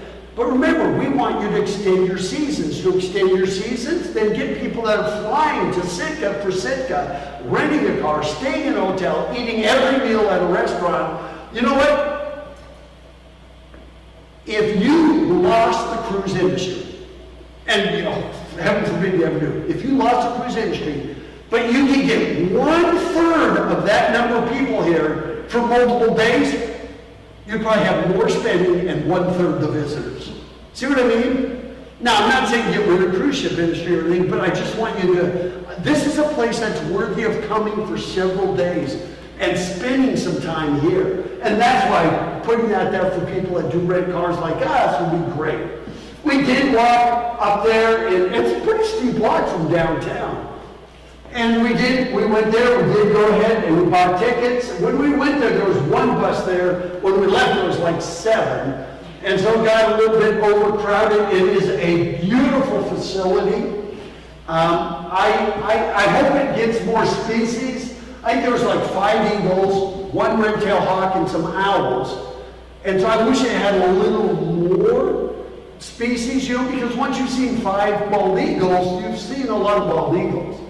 And, but I think it's a great facility. The staff does a good job. People are having a good time there. It's beautiful. Now, when we walk through, there's this.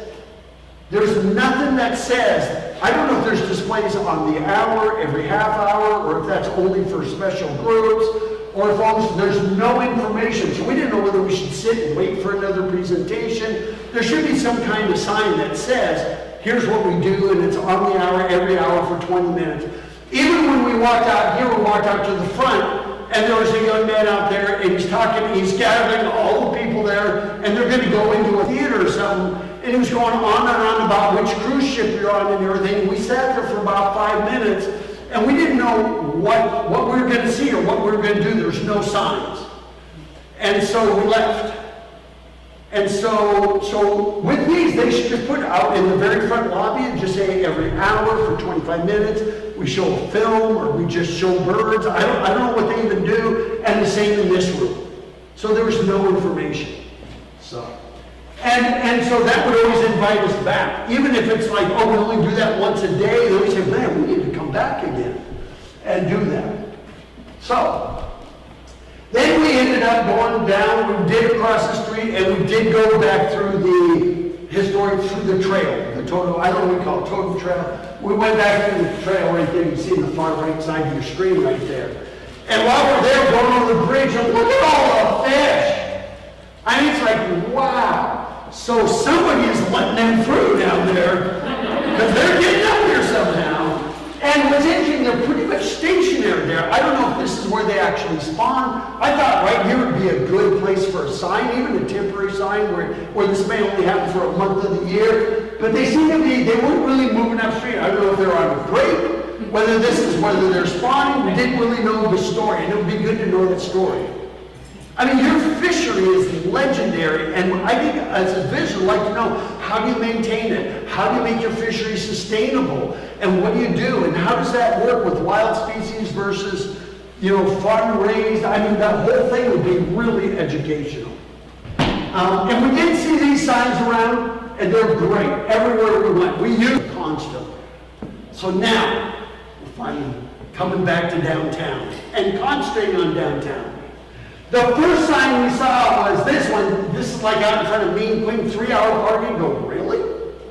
And I didn't know why there would be 3-hour parking. I mean, the other parking by Santana was like 72 hours, I think, something like that, which I thought was great.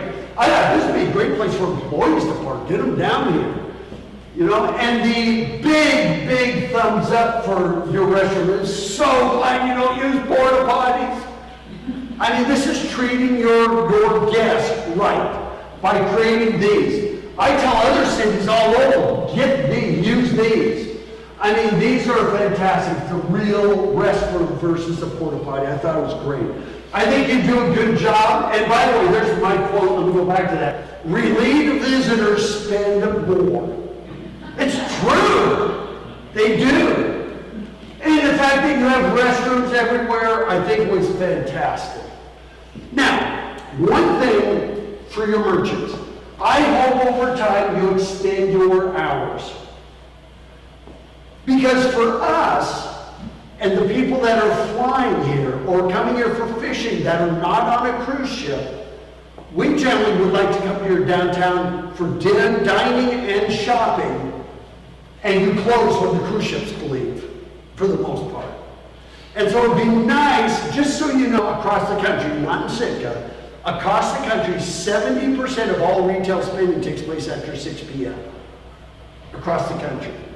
Now, for you, I'm not saying you have to do this, but as you start to grow your tourism beyond just cruise ship hours, I hope that some of your shops will start to stay open until 7 or a little bit later, just to get us that want to go there when the crowds aren't there. We did see these right down on your main intersection, but one of those corners, the signs are missing. So we and other people just don't say, we can't remember which button goes which way, so we push them both. Right? And so there we just need you to go back and add those onto this sign. It could be that maybe there was a traffic accident or somebody ran into the sign, I don't know why it's missing, on one of the 4 corners. And so that would be another thing to do. Centennial Hall, fantastic, beautiful facility, very, very nice. And once again, you know, it's a hub of activity. But can you read any signage anywhere that tells you what this building is? You can't. I mean, it's under the awning there, and you can read it when you get up to about the doors. And so this is why you need a sign out near the street that says, "This is welcome to Centennial Hall." But it is a gorgeous building. I think it's fantastic. We went in there just to watch people, to watch them go around, to see visitor information. They're checking their phones. I mean, I think the visitor information staff there does an excellent job. They're so helpful. They must answer the same questions over and over and over and over. Yet they never treat people like, oh, it's going to be open till, you know, they were just very, very nice. They did a great job. And then, I think this is the #1 thing everybody should do when they're in Sitka. I don't see cruise ships, you know, even if it was free, I think it's worth paying for. But I think this museum should be a #1 priority because it tells you how Alaska came to be. And it's got the point of view from the indigenous people to the Russians to the Americans. I mean, it talks all about that. And it does it chronologically. It's just fabulous. I think it's a must-do. If I was doing a thing, the top 3 things you have to do in Sitka, this would be #1. The National Historic Site would be #2. And #3 would probably be do the Seawalk. And the hatchery and those. Maybe Jackson Sheldon. But this museum is absolutely excellent. Displays are easy to read. And sometimes it's so busy in there, yet you don't even notice the museum's there. And the first time we were there, we missed the museum. We went back and said, oh my gosh, there's a museum in here. And we almost totally missed it just because there was crowds of people in there. But the whole treaty, the whole, you know, we had no clue before we got here that Alaska started in Sitka. Most people say, where did Alaska start? Go, Anchorage. Go, wrong! Sitka. I mean, it's amazing. It's a great story. I just think it's absolutely well done. So for us, it was great how we see, you know, the tour vendors come out here. I think that was excellent, well orchestrated. I love seeing that you have a paddle pub, a pedal pub. Those are so cool. I never saw them pedaling around town, but you see these in other cities like Santa Fe and bigger cities. But pedal pub in Sitka I thought was pretty funny. or pretty fun. Beautification. 70% of first-time sales comes from curb appeal. We all travel. Have you ever said these words? That looks like a nice place to eat. We all do it. We judge the book by the cover. So I want to talk about beautification. I think most of your merchants do a great job. I mean, number one, she has a really great little, does she have the cat? Was the dog? Oh, she had the dog. And, but anyway, beautiful shop. Curb appeal means so much. And I think right here, this is a really good example. We've got a blade sign. Blade signs are signs that are perpendicular to us, so we know what we have, what you're selling. And then it's got the beautification there on the other side. It's got nice window displays. We've got a great little teaser there, that little chalkboard down there, a reason why we should go into the shop. We've got additional beautification there. All the ingredients. We'd love to see more merchants do this. I mean, that's just great. Downtown looks absolutely fabulous. We love the fact that you have a co-op gallery. It's so important. Local is what we want as visitors.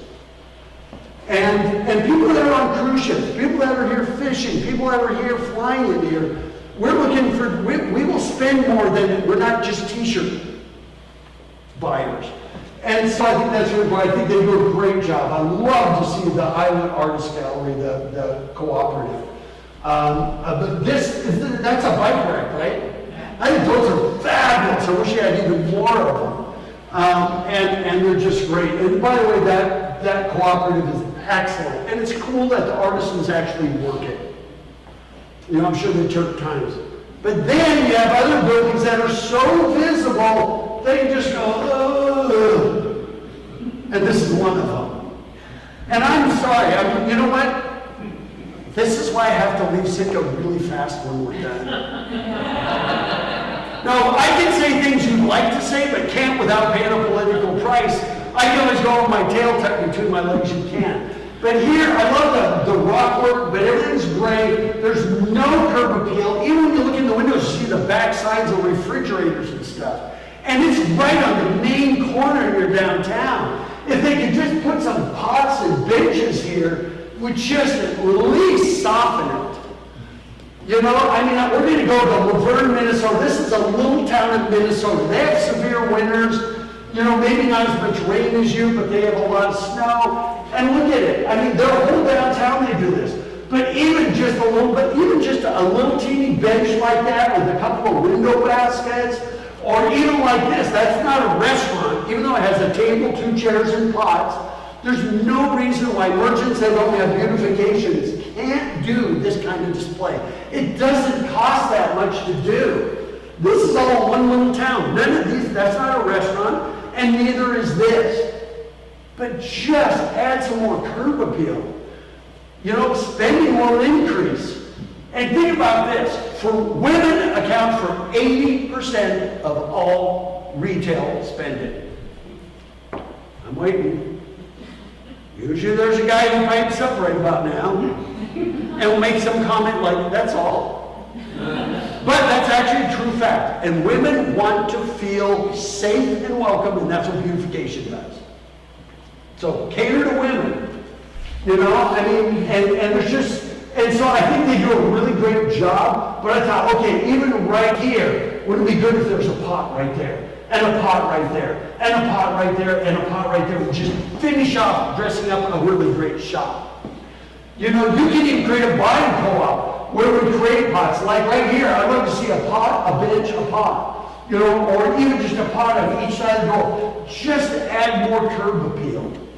And you can even do perennials, you can even do evergreens for some of these. But even right here, so there's that quote, 70% of first-time sales come from curb appeal. Oh, that looks like a great shop, let's go in. And so there's so many shops downtown that have there's nothing to soften it from the facade to the sidewalk. I don't know if any of you have ever been to Leavenworth, Washington, the little Bavarian town. I mean, they know beautification like you can't believe, and they do very well. But I think just adding some pots, hanging baskets, anything there to help soften that would be great. Look at this. This is in Wisconsin. No, the city does the facade side, the city does the curbside, merchants do the facade side, before, after. By the way, doing that increased retail sales by 1/3. Just creating the facade beautification. So even in Sitka, I think the city can be charged with curbside beautification or cleaning the storm drains or gutters, those type of things. But we think merchants or a business improvement district or something should do the facade side. This is a public-private partnership downtown. And so a lot of these areas like this, you've got some beautification, but then you have these big gaps. And it just, on a dreary day, this is on a decent day, it just looks a little bit drab, and that's what beautification can add for you, particularly during those peak months. I imagine if you had benches and pots all along here.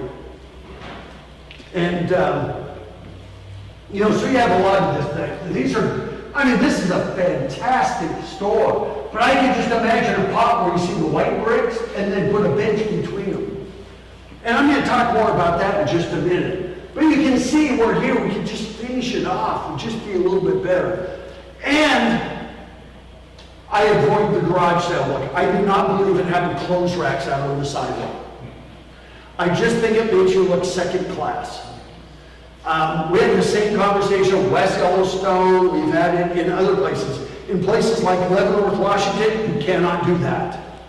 You can extend window displays to exterior spaces. Well, you wouldn't put a clothes rack in the window, so you don't put it in the exterior space. Unless you're doing a garage sale weekend, where everything's for sale. But just rolling clothes racks out there just makes you look like a second-tier city, and you're not.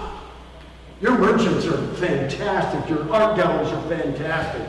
So I would urge merchants not to just line it up with t-shirts. You know what? It can get worse than it is, and that's what you don't want. And so I think it's just really important to avoid that look. You can certainly hanging them on the door, or I'm going to show you some examples, but I just think this is what you don't want to do. And so I think that's a great job there. I'm not so sure about showing the wolf right there, or is it a coyote? I don't know how PETA would feel about that if they came into town. But I think doing displays like that where it's not tables with stuff piled on there or clothes racks would be great. Let me give you some examples like that. This is a little town of Canmore, Alberta. Like that. Every morning the merchant will take 15 minutes and she sets that all up. And I'll even ask merchants, why do you do that? She goes, because it increases our sales. It pulls people into our shop. So doing displays like that are absolutely phenomenal. I think every merchant should have 2 to 3 feet to do that, at least a couple of feet. Instead of putting out clothes racks, do something like that. You can even do 2 or 3 of those.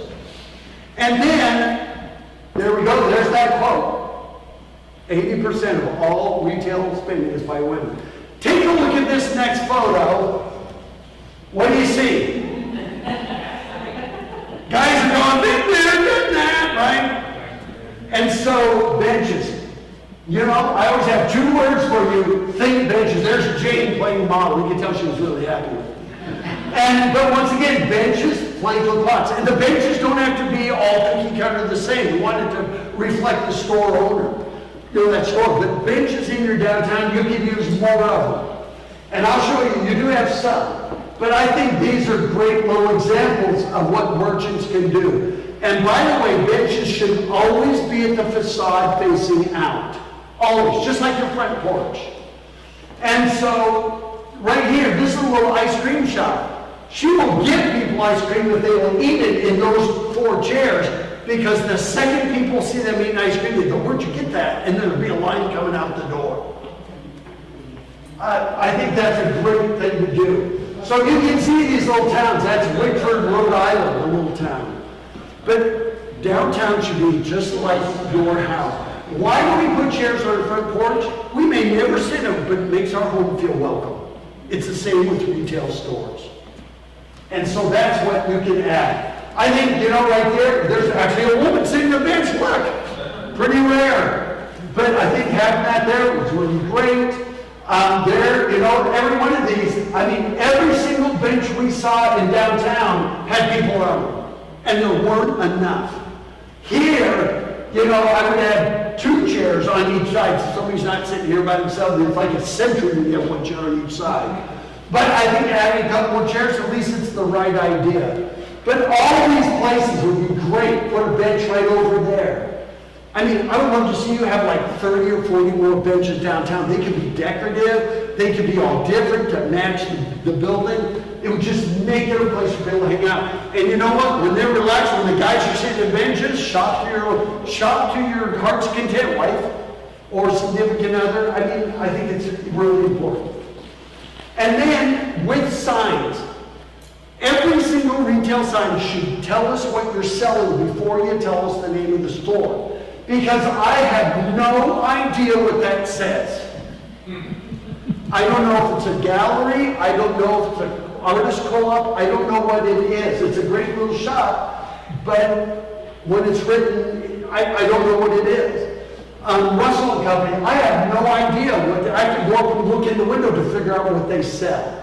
So for your merchants, always promote the lure that's going to pull us in. I'm not sure about you, but White Elephant, wasn't that always kind of like a joke Christmas gift? So I'm figuring out, I don't know what White Elephant is. And it's Monday, 6 to 8, and then Thursday through Saturday. So I couldn't figure out whether this is a consignment store, a secondhand store. I have no idea what it is. So with your merchants, always tell us what it is. What's that? Cherish community treasure.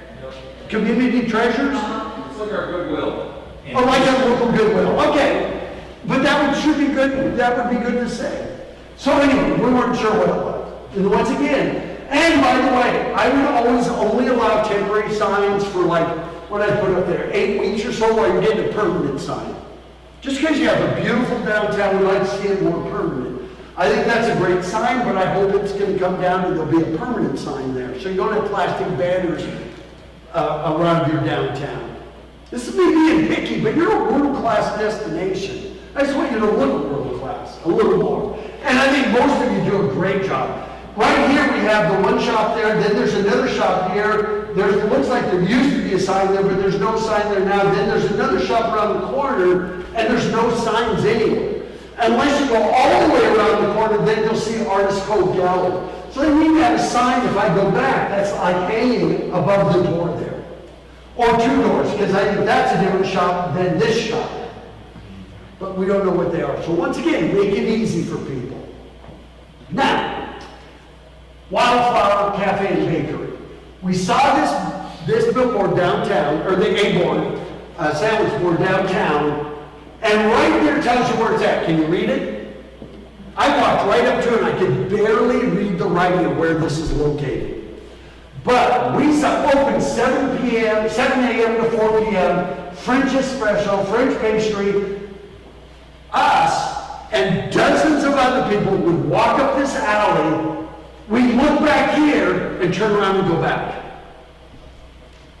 Because it doesn't continue everywhere. And we just, where is it? We still can't see it anywhere.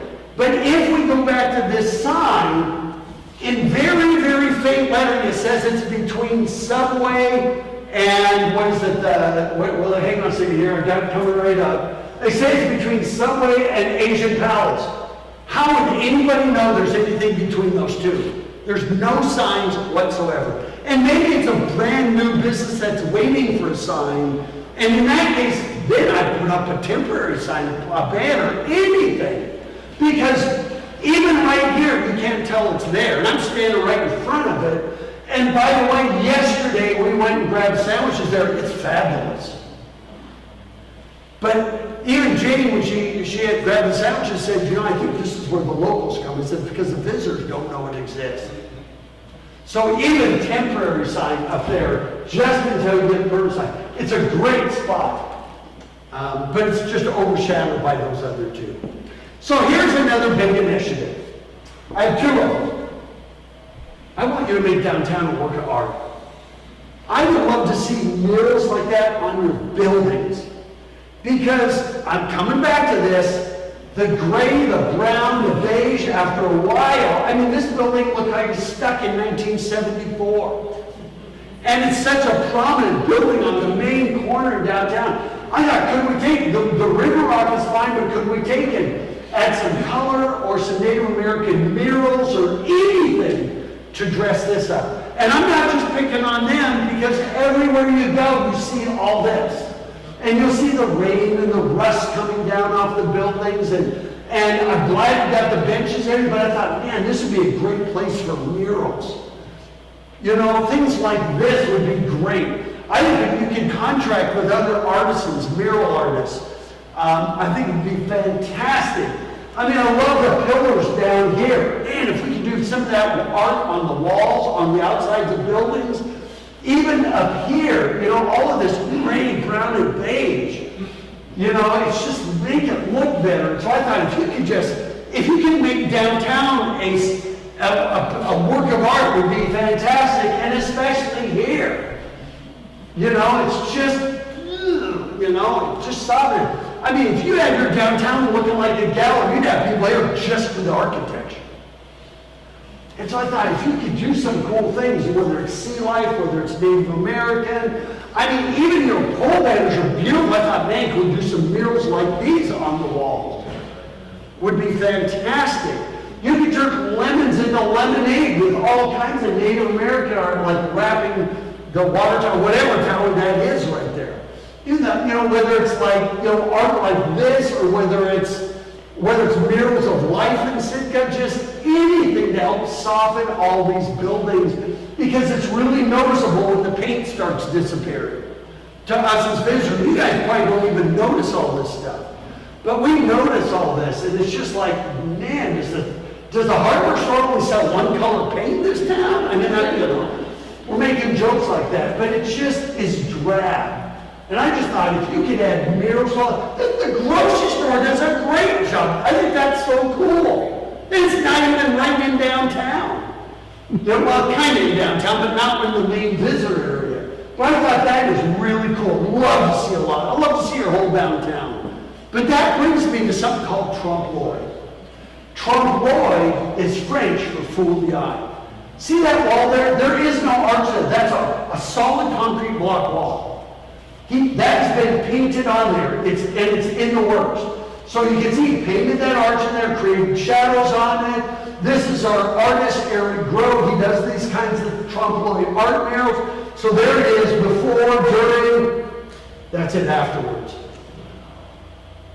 I mean, these are the kinds of things you do. Now, it doesn't have to look like that. It can look like, you know, trompe-l'oeil is where you fool the eye, but you can do all kinds of things. Before, during, after. I mean, think about this. Y'all know the song, Standing on a Corner in Winslow, Arizona. It's such a fine sight to see. It's a girl, my lord, in a flatbed Ford slowing down to take a look at me. It's the Eagles' first hit. Notice there's an eagle in the upstairs window. Notice there's a couple over to the right making out in the window. And notice you can see the reflection in the window of the flatbed Ford. Well, here it is. 1.5 million people a year will stop in Winslow, Arizona to get their picture taken on that corner. And you can see the reflection of the girl in the flatbed Ford.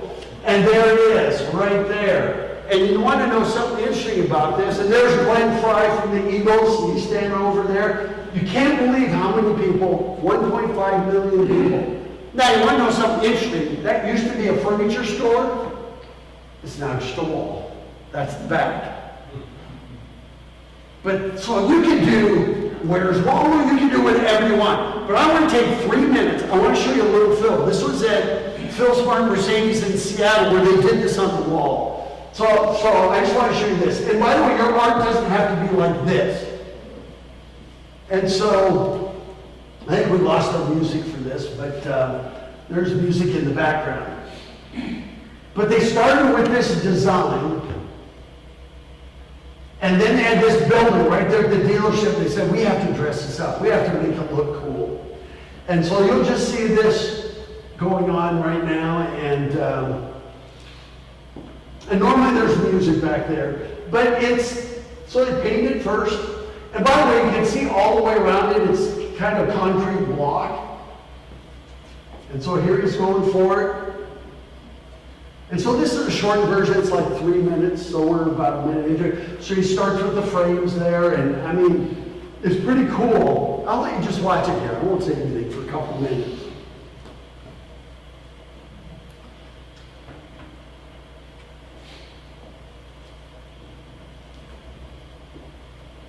They get some rain too, that's why that's covered. But they wanted to turn lemons into lemonade, and once again, another gray or brown beige building. And so all of his art, you can walk right up to it and not know that it's a painting. It is that good. And that's Eric right there, does he? And by the way, this is concrete block. All those bricks were painted on. So it looks like a brick building. But now you can see it's starting to really take shape as more three-dimensional.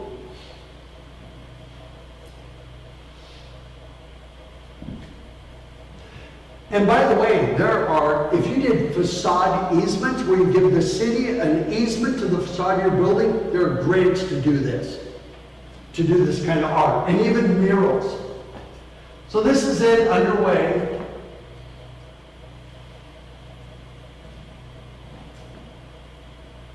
I mean, the detail that he does is pretty amazing. And there are other artists that do this too. And by the way, it doesn't have to be trompe l'oeil art. It can just be whatever art. I think, first of all, I think indigenous art would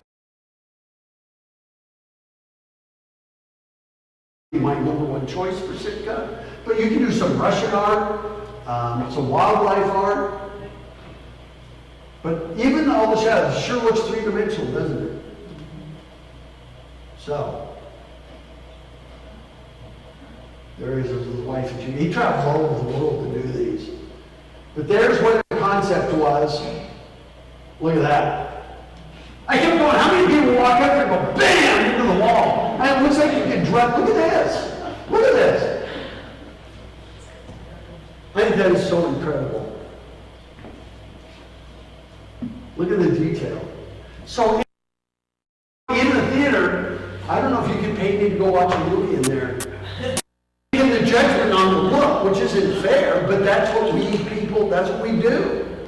And so it just looks, you see rust running down it, and I just think you have so many great places for murals and for art. Here it looks like they had some like totem pole art, but over the years it's just, you know, it just looks bad. And so you're seeing it from our eyes. Here they did that art, but I kept going, man, if their buildings had color or murals on them, there's so much you could do to make downtown Sitka be its own gallery.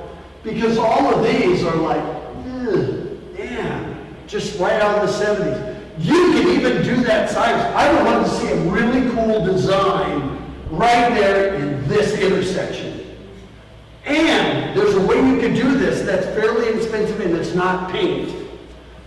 And so this, it's all worn off, it's about ready. I think somebody's going to need to repaint the crosswalks. But you can put a Sitka design there, a Sitka logo, a Bolingo, whatever you wanted to put there. And these days there's a process called Duratherm or street print. See what you see there? It's all embossed down in the asphalt. And it's embossed down like ½ inch. You can do snow removal over it.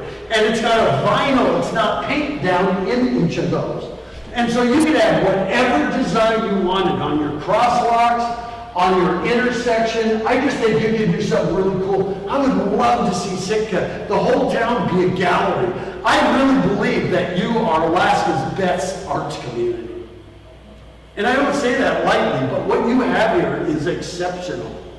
And if you take really close look, you can see how that's embossed down in there with a vinyl coating. And by the way, they come up with the design and they have these machines that imprint it right into the asphalt. And it lasts like 20 years, and 10 minutes later you can drive on it. So we're not taking it up for days. They come in with all of this and then they imprint it right down there. I mean, how cool is that? Those are not paper stones. You can see, they just finished this side, now they're doing that side. People are already driving on it. But you have so many crosswalks that I think could be embossed with some street print, some whatever design you want. It could be a salmon run. It could be anything. Would be really cool. And then, while we're making downtown art gallery, I'd have your school kids paint these garbage cans. They probably have to do it once a year because when the equipment grabs them, I'm sure it would scratch them up a little bit. But these are all over downtown, like turn lemons into lemonade. I'm glad you have the trash cans that are pretty big and oversized, but I thought, man, even if these are painted with just school kids stuff, grade school art would be fun. And the same, you've probably been in many towns where these are either wrapped with vinyl or they're painted. I think it would just make downtown, I would love to see downtown Sitka be a gallery. So that was big initiative number one. Just, these are suggestions. This one here, I think you should remove the parallel width of your sidewalks. Your sidewalks aren't even near wide enough. And that's why, I think that's why you have to close off the streets. But if you could double the width of your sidewalks on Lincoln primarily, double the width of your sidewalks, get the parallel parking off the street, I think would be fantastic. Downtown needs to be about people, not cars. And we never saw where you were really short of parking. You know, and there was always a place to park. Even if we had to park down by Centennial, the Centennial building, I mean, it's an easy 5-minute walk to here. And I just thought, you wouldn't be losing that many parking places, maybe 20. But I just really believe that you can make this about people. And if you double the width of your sidewalks, you could have sidewalk dining out there. You could have more room for those displays, benches, pots, flowers, and best of all, people. So if I was downtown, I would just say, okay, I just want to remove the parallel parking off of this street right there. I would just do that and just make your downtown shine. You wouldn't have to close off your streets except during the very busy times when you have, you know, those huge cruise ships in and you have so many of them. Because this would accommodate you most of the time. Double the width of your sidewalks. Make downtown about people. It's worth walking a block or two forward, you know. And by the way, when we're out there, we even found where locals go. How many of you are surprised that we ever found that? We barely did. But that's like out, you have to have a car to get there basically. But it's just, you know, and so we went in there with their pizza, by the way, is excellent. Really good. And so that is how we ended our Tuesday. So now let's go to Wednesday. And Wednesday, we just did some fun things. We figured out, you know, we were here since Sunday. We cannot visit Sitka without getting on the water. So we had to figure out how are we going to get on the water, and we chose Baranoff Tours. There's Jake did her picture with her signs in front of the Centennial Hall. And here's why we picked them. And this is so important to every other business here, whether it's retail, restaurants, or tours, is we go to TripAdvisor. TripAdvisor is the #1 rated website for tourism in the world. But next to that are Google reviews. Google reviews and TripAdvisor reviews are the two most important review sites. Google reviews, Google's starting to even give TripAdvisor a run for their money. But we saw amazing whale watching and marine wildlife shore excursion, and they had this, it's $149. And you know what we do as visitors? We check the reviews, and we will check the negative reviews first. Isn't it odd that visitors do that? So they moved my all-family day to 1 star. And they said in there, they said that we were leaving at 12:15 and we got there at 12:14 and they were already gone. They left at 12:10. We never got our money back. They just ruined my whole trip. Tad, the owner, was brilliant. He said, we're so sorry to hear about your experience. Please note that as stated on your confirmation letter and your email, all guests are asked to check in 15 minutes prior to departure. This is to ensure we can go over safety information going seaward. On this day, even though we failed to check in early, the captain did wait until 12:15. In hopes that you would arrive. It was a very busy day, and as with most days, we needed to keep on a tight schedule. We attempted to call you, but the number you supplied us was incorrect. I can also assure you we did not sell your seats, and we currently do not charge $200 per person. Our rates are $145, which is what we pay. Please reach out to us directly so we can try to resolve this. The fact that he took the time to answer the question and try to resolve it, we said we're going with them. But you know what? We made sure we were there 15 minutes early. I mean, there are so many of your TripAdvisor reviews and Google reviews on your restaurants, your hotels, and your attractions where nobody ever responds to a negative review. You have to do this. We picked them because they care. That's why we picked them. And so we got there 15 minutes early. Everybody else gave 5-star reviews. We went out there and we saw, one reviewer said we saw so many whales after 2 hours. We were whaled out. I went, really? That's a first. And this is just on Wednesday. I mean, we saw humpbacks. You know how hard it is to photograph these guys? But he was so good, he could say, okay, they'll use me at the surface, and about the second time they do this, he knew when they're about to dive so he could get the flukes, in the photograph. And so, this is Tad and his wife, Missy. I called Missy the night before, said, can we get on at 9:15? He goes, I'm really sorry, it's all sold out. And I said, well, what about the 12:15? She goes, yeah, I do have a couple seats for that one.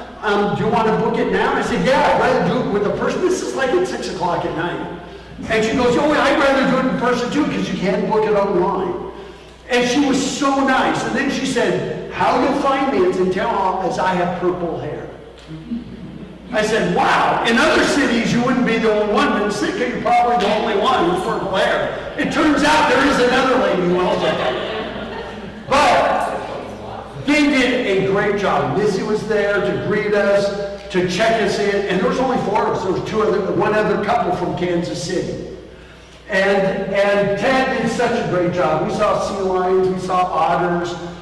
He didn't skimp on the time. He answered any question we could about fishing, but he did not even know why the fish jumped. Or about the net going across the entrance. He goes, I guess I need to go get those answers. I said, well, there was a lot of us with those questions. And so, just a great job. And so on Wednesday, we did that in the afternoon. We came and walked downtown again. We grabbed dinner. And then yesterday, just so you know, we spent the entire day putting this together. Because this is 100% about Sitka. There's no off the shelf here. Where do you go from here? You saw a lot of these 107 suggestions, but you know what? Don't let that overwhelm you. Because really, I gave us put beautification under this shop is one, put beautification under this shop. You can do beautification, we probably take care of 30 of those. See what I mean? So it's not like, oh, there's 100 things we have to do. And by the way, there was nothing expensive in this other than mural art. Even wayfinding, you don't need that many signs in Sitka, maybe 10, to get us out, if we're in a car. And so none of this has to be expensive. But we'd like to create a destination Sitka team. That might include city manager, mayor, or council, or councils here. There are, what are you? Assembly. What's that?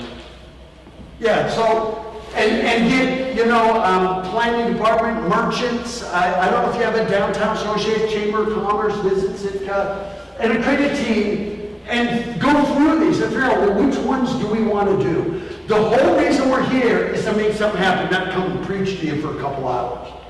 I think what you have here is absolutely amazing. Absolutely amazing. If you did none of this, Sitka is still an amazing destination worth coming to. This is just about you just going one step further. And by the way, nobody has ever done.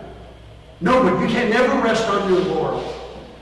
We saw that just from COVID. So key suggestions, make downtown about people, not cars. Remove parallel parking, double the width of your sidewalks. I even said there should do a one-way street, and I hate one-way streets. So I said, I don't want to go there. But you could. Be Alaska's art utopia, artisans in action, murals, galleries, performing arts, visual arts. Program public activity spaces, like Totem Square, make a Totem Park Plaza. And by the way, even yesterday, while I was preparing this, Jane said, I want to be downtown. I don't hear that from her very often. And even yesterday, you had music downtown. She even filmed some of it. I thought it was awesome. The arts you have here is way more than skin deep. I mean, it's who you are as people, as indigenous people and as natives, you're all residents of the island.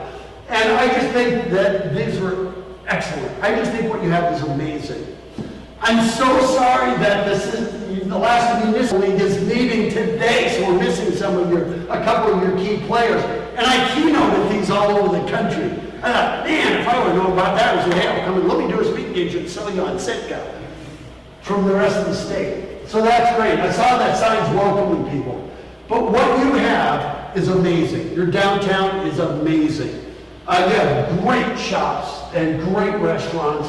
And overwhelmingly, there was a couple shops that had a lot of kind of made in China cheesy souvenirs. Fine, they were still busy, but at least you had enough of the galleries and the fine art to make this really, your downtown is much a destination, or better, it's more of a destination than the Fortress and then the Raptor Center and all those things. I mean, it is so important.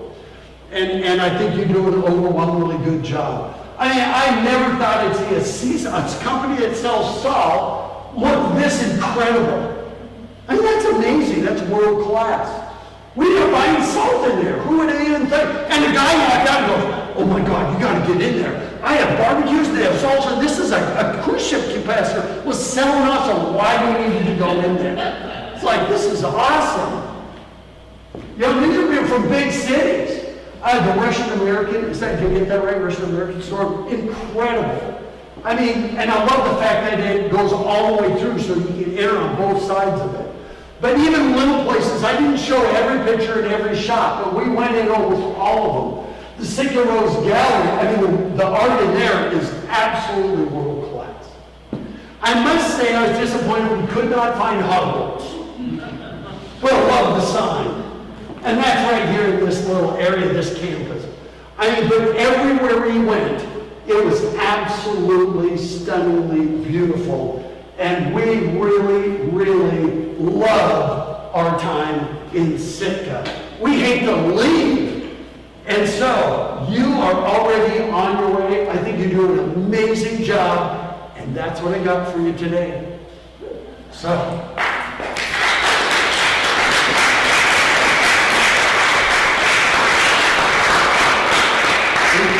We have a few minutes. Does anybody have any questions? I don't mind the hard questions. Anybody have any questions, thoughts? Now, if there was things in here that you said, but Roger, did you see this, or see this, or this? There may be things we saw, but we missed because we didn't know.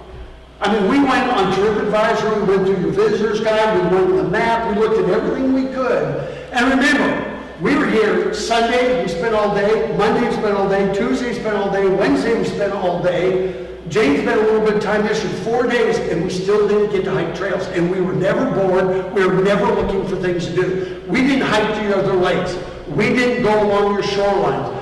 Everything, even when we walked along the historic trail, the totem trail, whatever we call that, we did it because, you know, we were doing an assessment. And you know, as a matter of fact, a lot of times we leave, we come here Friday, we do a presentation, then we're off, and we said we need to stay another day. I mean, that's how cool this place is. I think what you have is absolutely amazing. I wish I could say that in most places. And you've been a tourism destination for a long time. One other thing I want to mention is I think the mix of a real live fishery is incredibly important to us as visitors. So watching the tenders out there, I wish there were signs that talk about the tenders out there. Because we're watching and we see them going right down. You can see the weight line on the side of the ship as they're offloading ship. But people are sitting there going, what are those boats doing docked to that boat? And how long is that boat going to stay there? And what does it do? And I'm sitting there trying to explain to them, and I don't know. You know, I know a little bit because I used to work on a 55-foot boat for the University of Washington on San Juan Island. I grew up on an island in Washington State. Yes? So I'm on the Science Center board and have been for about 15 years. Yeah, I'm sorry. No,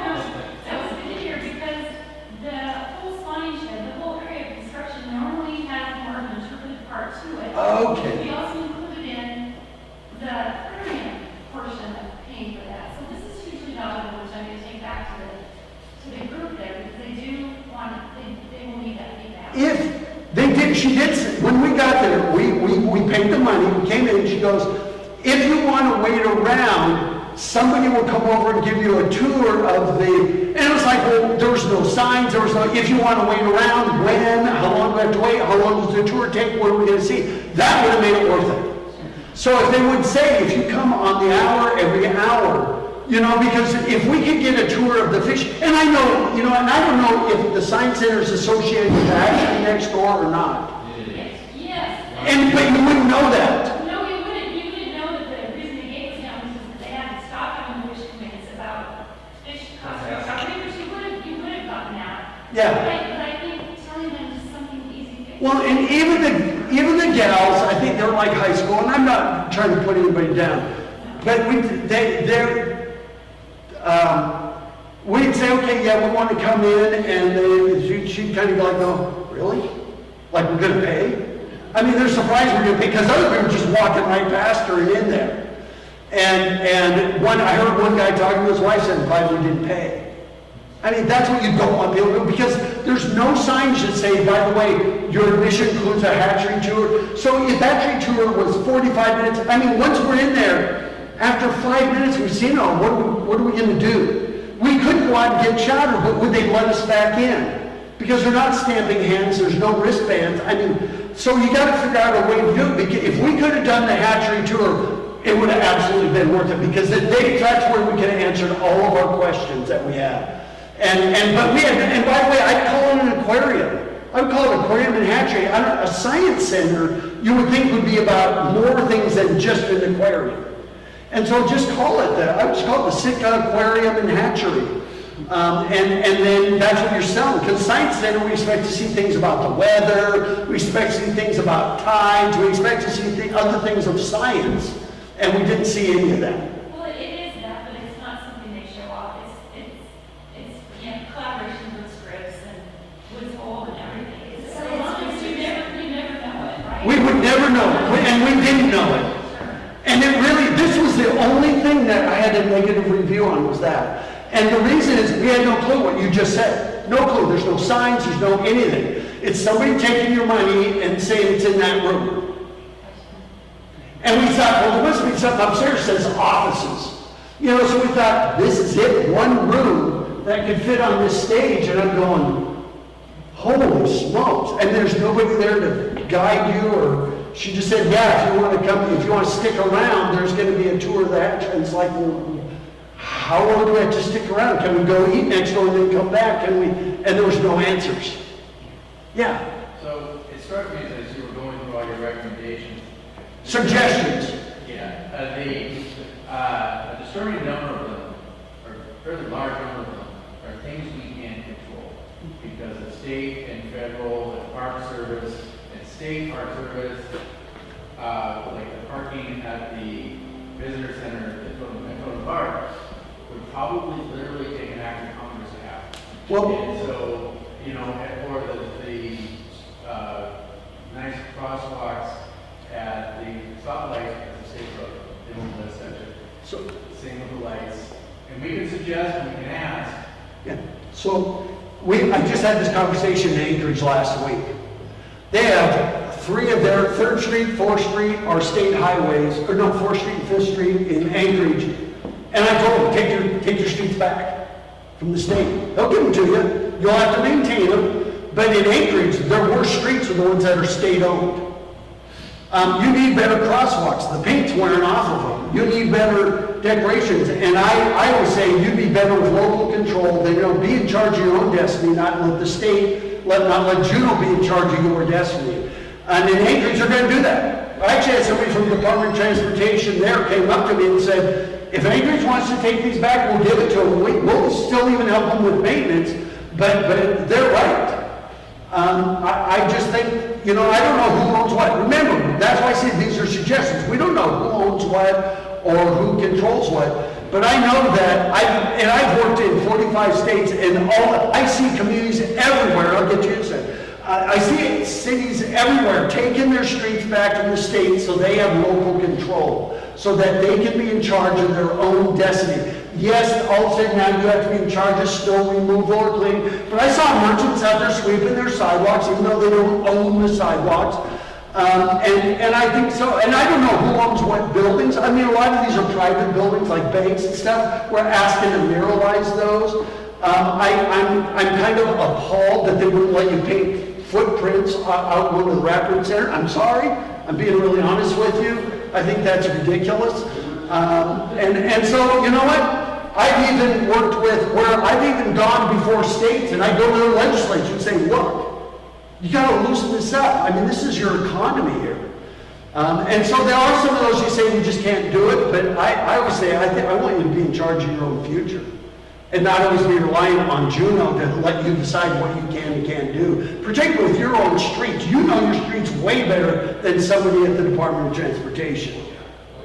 You know, and I mean, if Lincoln is a state highway, why are they letting you close it off even? And by the way, there's 3 things that you need to, this is something where you can go to the Department of Transportation through the state. I go to the state tourism office, through commerce, if you have commerce.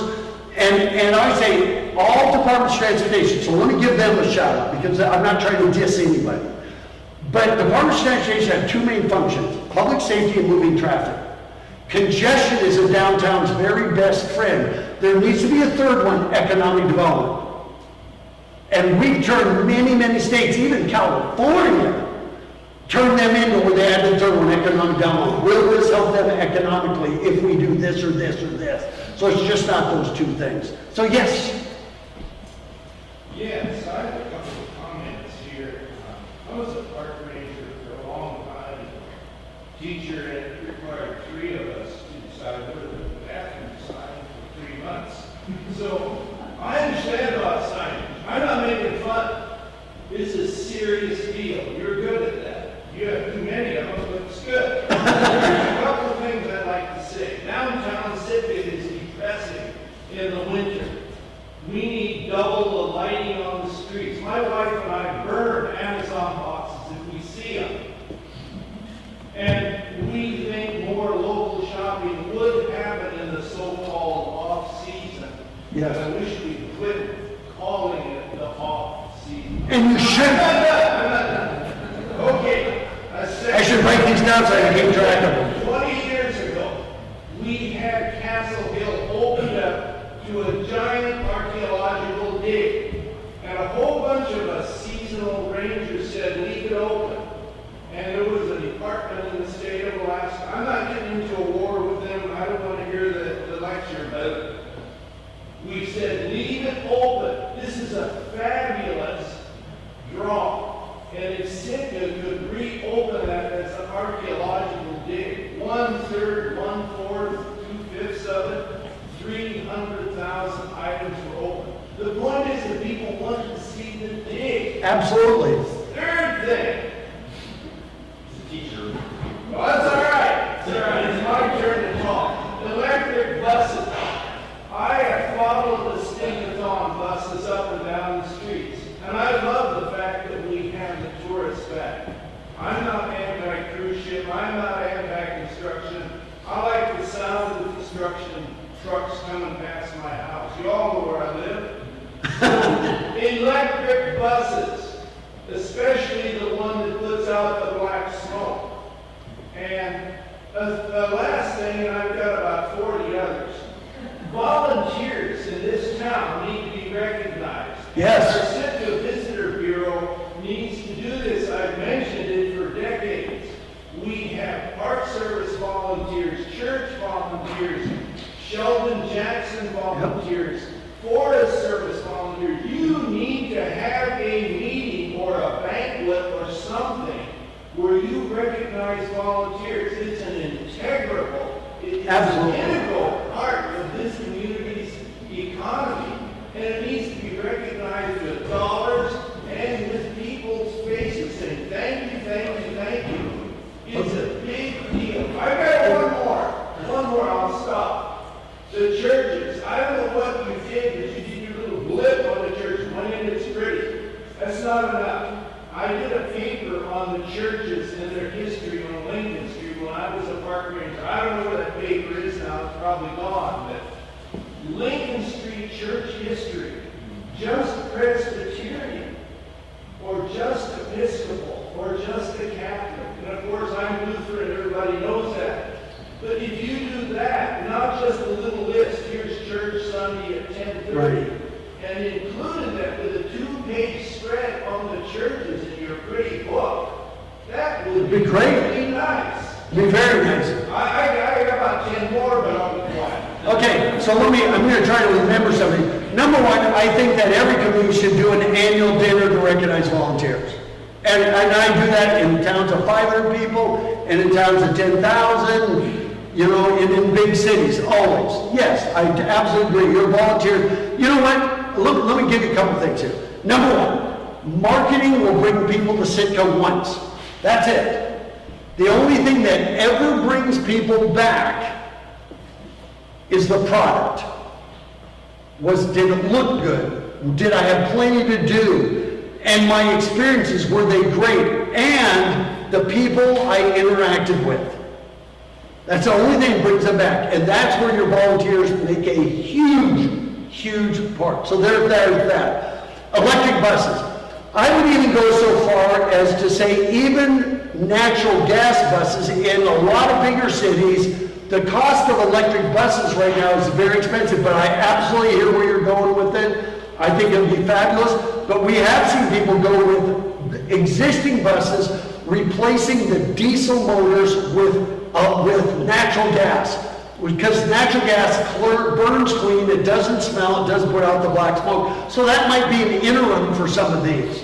And we do see the buses all the time, and the natural gas ones, I mean, diesel buses are loud, number one, so you reduce the noise. I think electric buses would be fabulous.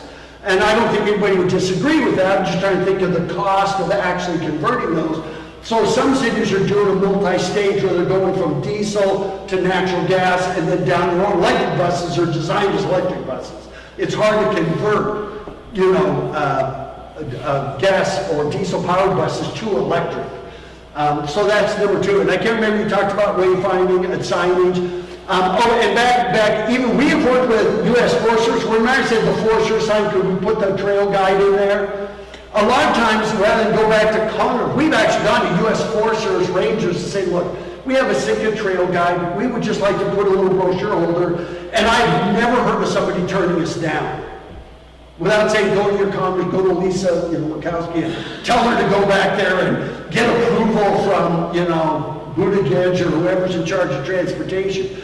But I think if you work with these people, we worked with U.S. Foresters, which I think have a lot of land with. I don't know if you have BLM here. We found them easy to work with on the local level. We're not asking them to change anything, really. We just want to we'd like to add more information for visitors. And in exchange for that, we'll keep them stocked or we'll keep them taken care of. I can't remember the other, I think they all are valid points. Now remember, we were here for 4 days. We didn't go and say, Roger, you need to be aware that the federal government owns this and they're not going to let you do this. We came in here, that's why I call these suggestions. And you already do a great job. A couple of things. I would love to see you get more people coming to Sitka just for Sitka. And not saying, oh, we're on the bus run, on a cruise ship to all of these. I have nothing against the cruise ships. I like seeing all the crowds in town, but as a person coming here for a week, I kind of waited like you do as locals for them to kind of dissipate before I went downtown. I think lighting downtown would be absolutely imperative, and you can do that by putting LED lights along the tops of the roofs of your buildings. It's a good way to light downtown. They're inexpensive. They're low voltage. I think there's some ways, but I do believe that there should be no off-season. Well, let me just put it this way. You have your primary season, May, June, July, August, September, am I right? You also have solar seasons. That would be April, and then later in September and October. And by the way, boomers who have the most spending power and are retired and have the most disposable income, their favorite months for travel are April, September, and October. That's your shoulder seasons. And then your off season might be December, January, February. But I gotta tell you, we went to Anchorage in January, and the coldest it got was 15, and you're more temperate than Anchorage. And that's why I like that saying about there's no such thing as bad weather, just bad gear. Because we were there in January, it snowed, we didn't have rain, but it did snow. And some of the things we saw in it, like Earthquake Park in Anchorage, if you've ever been there, we thought it was prettier in the winter than it was in the summer, and we didn't have to deal with mosquitoes. See what I mean? I think it's really important for you to promote those shoulder seasons and even your off season. This would be a fabulous place to come between Christmas and New Year's. You know, it might be wet, but man, if we can be in a hotel room that has a fireplace, even a fake fireplace, or is cozy, and even writers' conferences and small groups like that, like the Municipal League, they like going to places in the shoulder seasons. That can help you fill that out. We loved your downtimes this week, because we'd walk into a merchant, we'd have them all to ourselves. So we actually looked for them. Now, we're not dissing the cruise industry. I mean, I can't imagine what it was like without them over the last couple of years. But I think that's right. I think your points are really good. I think all these points are really good. Yes? I just want to adjust your quote. It's not that Sitka has bad weather, or there is no such thing as bad weather in Sitka. There are just poor clothing choices. There you go. Perfect. Yeah. Perfect. Yeah, I mean, I know you know what? I grew up on San Juan Island, and it was in the banana belt of the Northwest. But we lived in the Seattle area. We fled Seattle 10 years ago, moved to Arizona, and because we saw what was happening in Seattle. And they get 35 inches of rain. You know, Seattle gets 50 days of sunshine a year. I know you get, 100 inches of rain and stuff, but you know, I think your quote is perfect. Yeah. I think it's perfect. I mean, even walking through that trail when it was raining was almost as spiritual as walking through it when it was sunny and the sun's filtering through the trees. It's almost like the Olympic rainforest. And I don't think there's a bad season to see Sitka. And I think you promoting the shoulder seasons for flying visitors, I think you can even get Alaska Airlines on board, because they would like to put more people on those planes to Sitka. And I think that would be fabulous. What you have here, there's no reason why somebody shouldn't come here, rain or shine. I mean, there's no question we like it when it's, 65 degrees out and sunny. I mean, granted, we loved it because you've been half the temperature of Phoenix. This time of year, it's 120, we're like at 60, and we're in the other. But this is an amazing place. It's just flat out amazing. Just look, you know what really, I'll do this last one. You know what really blows me away is you are in the middle of a mountain range on the ocean. I mean, even in the San Juans, we could go up 1,100 feet. But look at what you got. I mean, luckily at the Aspen Suites, they put us in the corner room, so we can see the tenders out there, the mountains out there. I mean, what you have is the best of both worlds. And I think that is just incredible. And by the way, if we're here for a week, we can still come back for a week and do short tours. We heard there's hot springs around the island, but Sitka would always be our home base. I mean, there were so many things we could do, and I don't think your cruise ship passengers have no clue other than, Raptor Center and the things that they do. And they predetermine those before they even get off the ship. And so I just think if they had guides in their hand, if they knew what all you had to offer beyond those things, wow, I think they'd be blown away. And I'd love to sit and say, we got to go back and make a special trip to Sitka. So, yes? What would be your thoughts on having like 4 electric people mover trolleys that just went up and down Lincoln Street from the Dodo Park to the other Lincoln Street, back and forth all day long? Fantastic.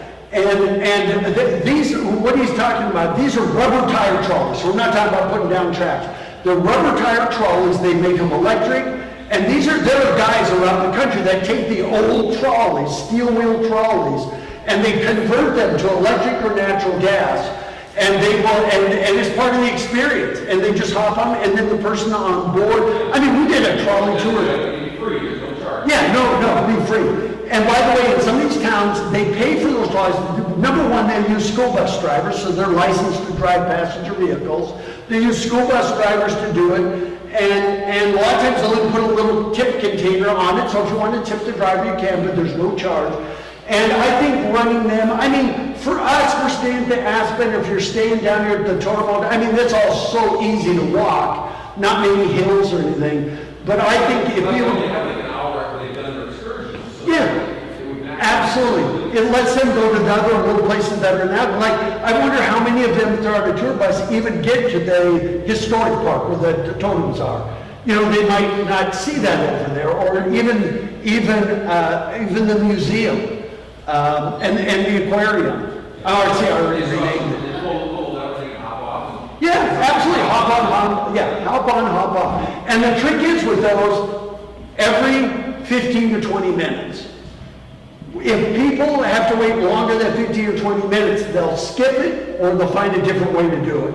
So as long as you do it, but absolutely, I think it'd be fabulous.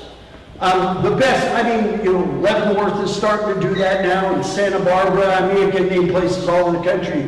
Gatlinburg, Tennessee, next to the Great Smoky Mountains, Springdale, Utah, next to Zion, all those places do these little trolleys, and they're part of the experience. And I think having a couple of those would be fantastic. Yeah, and it lets people move around in town. Otherwise, you're going to be on Lincoln Street, they don't know anything a block away. You know, and I think that's good for the merchants on Lincoln Street. But you got merchants that are not on Lincoln Street that are actually really phenomenal.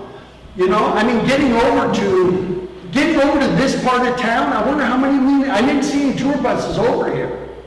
And yet you've got the hatchery there, you've got the Seawalk there, you've got the museum there, you have this campus here. This is one of the best parts of downtown. And they're over there, and they don't even though it's a 5-minute walk to them, they don't have a clue. Yeah. So that's a great idea. By the way, the fish jump because they're losing their eggs. By the way, what's that? That's a theory. The theory is the fish are trying to loosen up the egg sacs. Oh, okay, I heard that. One guy said, I think that's what they're trying to do. But I wasn't sure. And then there's some kids down there catching and releasing them. Yep. And then somebody says, oh yeah, well, the reason they're releasing them is because those are the females, they can only keep the males, which I knew wasn't true, but they just don't know, so people are making up stuff. And so I didn't say it, and they say, well, actually, that's not really true. Number one, can you tell the difference? You know, and number two, that's not really true. I think the reason they're probably releasing them is because maybe they're chums, and chums aren't seen as, I don't know, you know. But that's why I'd like to be more signage down there about that. Your fishery, for in people like, you know, I would love to come back here and do a fishing trip. And the people that do fishing trips, I mean, even talking to Tad on that boat, he said, the reason I don't do fishing trips is because I have to do all the work. All they want to do is reel them in.